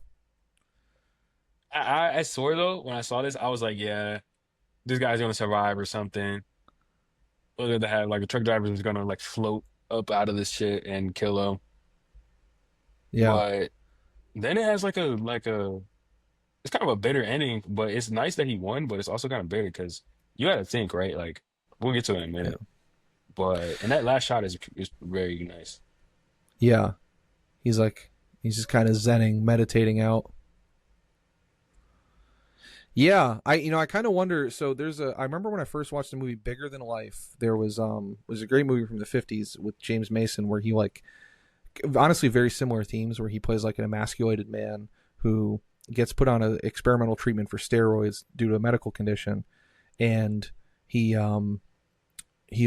just starts flipping out as he becomes like a fascist dad. He becomes just like, he starts like kind of like verbally abusing his kid, like verbally abusing his wife. He like becomes like this. It's a very horrific performance. Uh-huh. And at the end, because of the Hays Code, I think like, you couldn't really show bad endings for someone like who was just like a normal American dad or whatever. So Uh-huh. there's this kind of weird happy ending to it on the surface, where it's just like, he's like, oh, thank God, his wife and kids are like, thank God you're not on those steroids anymore. Everything can go back to normal. But the entire time the movie's showing like, well, it's not it's not just about these steroids. It's like he's going into bankruptcy because of medical debt. Like he's having to work a woman's job, like Yeah, as a secondary thing. Like his kid's not as like, there's all these things. So I kind of wonder if this is the same thing. Like, that's why why I'm there's no explosion. thinking. Like, what I was thinking Yeah. about this movie is like, yeah, it's kind of sweet. Yo, he won, great, but like, he still is in like cahoots with his wife now. Yeah. He has no car anymore, and he's stranded in the desert with no way to contact anybody. What is gonna happen to this guy? You know what I'm His wife's saying? not going to believe any of this too. That's what I'm She's like, saying. oh Like, yeah, you got chased by a big truck. Okay. yeah, like it's gotta go die. Is there anybody within? I don't know. He's gonna have to walk all the way back to Chuck's just to find somebody. I Yeah. don't know. It's like, yeah, The but yeah, this is a conditions great are all movie. still there. Yeah, It's like, that's honestly like to get expressly political at the end of this thing, but like it's makes me feel both optimistic and pessimistic about like, future of the country, like post Trump or whatever, because it's like, uh, once he's gone, the people who elected him are still going to be here. So it's like, yeah. so it's kind of like, that makes me a little bit Just pessimistic. more of him are gonna start be a bunch of him is gonna be sprinkled everywhere. So it's like, Yeah. But also, yeah, there's so many people that voted for like Bernie and, other people who I like. So it's like both those people are there. So it's like, yeah, there's a lot of people who are like liked Bernie or Trump, which I don't understand, but I do understand in hmm, terms of like just being tired of the thing. But it's like the conditions are still there, yeah, Yeah. yeah. Well, cool, Michael. I'm glad we watched these two movies. This ended up being a sick pairing. I really It was great. like. Yeah, It was this is great. a lot of fun. I loved Duel. I'm glad I watched it. Thanks for the recommendation. Uh, Yeah. yeah. So in terms of Rex, if you like these movies, I always like to end with a few recommendations. You've mentioned a couple. You said Chocolat and No Fear, No Die for Claire Denis are good. Um, Is for it No specifically for Fear, No this Die? one, this is what I'll say. Specifically for this one, Oh, for Duel, yeah. I'll say No Fear No Die, but I'll give a Okay. different Claire Denis movie, and I'll say, um, Let the Sunshine In. Okay. That movie came out maybe 2017, 2018. Also directed by Claire Denis. I don't know if you know Juliette Binoche. Um, Maybe. she's in like the Three Colors trilogy. I haven't seen Um, that yet. I haven't either, but I think it's one of the things she's most known for. Okay. Um, but she's like very prominent in France. Like, Mm, but she's one of the very well regarded just in cinema in general. cool. Uh, so check out that, and then obviously check out Late Spring. You know, Okay. see those. Late spring. Yeah, see those. All right. I'll do another Those Sunshine one for those parallels. yeah for Sunshine. Weirdly, 35 Shots of Rum kind of reminded me of Little Miss Sunshine because it's kind of like a. I don't know if you've seen that one with I haven't seen it. I know about it. Paul So many Dano. people have it in their top fours. It's a fun movie, Yeah. but it's got like it's kind of they're. I mean, they're all kind of a family, but it's still kind of like a weird like the relationships in there are kind of weird and also a study of masculinity and like, but it's kind of like a is like a. I think is it Alan. I think it's Alan Arkin is very good in it. I think I always get him and Alan Alda confused, but I think Alan Arkin's really good in it.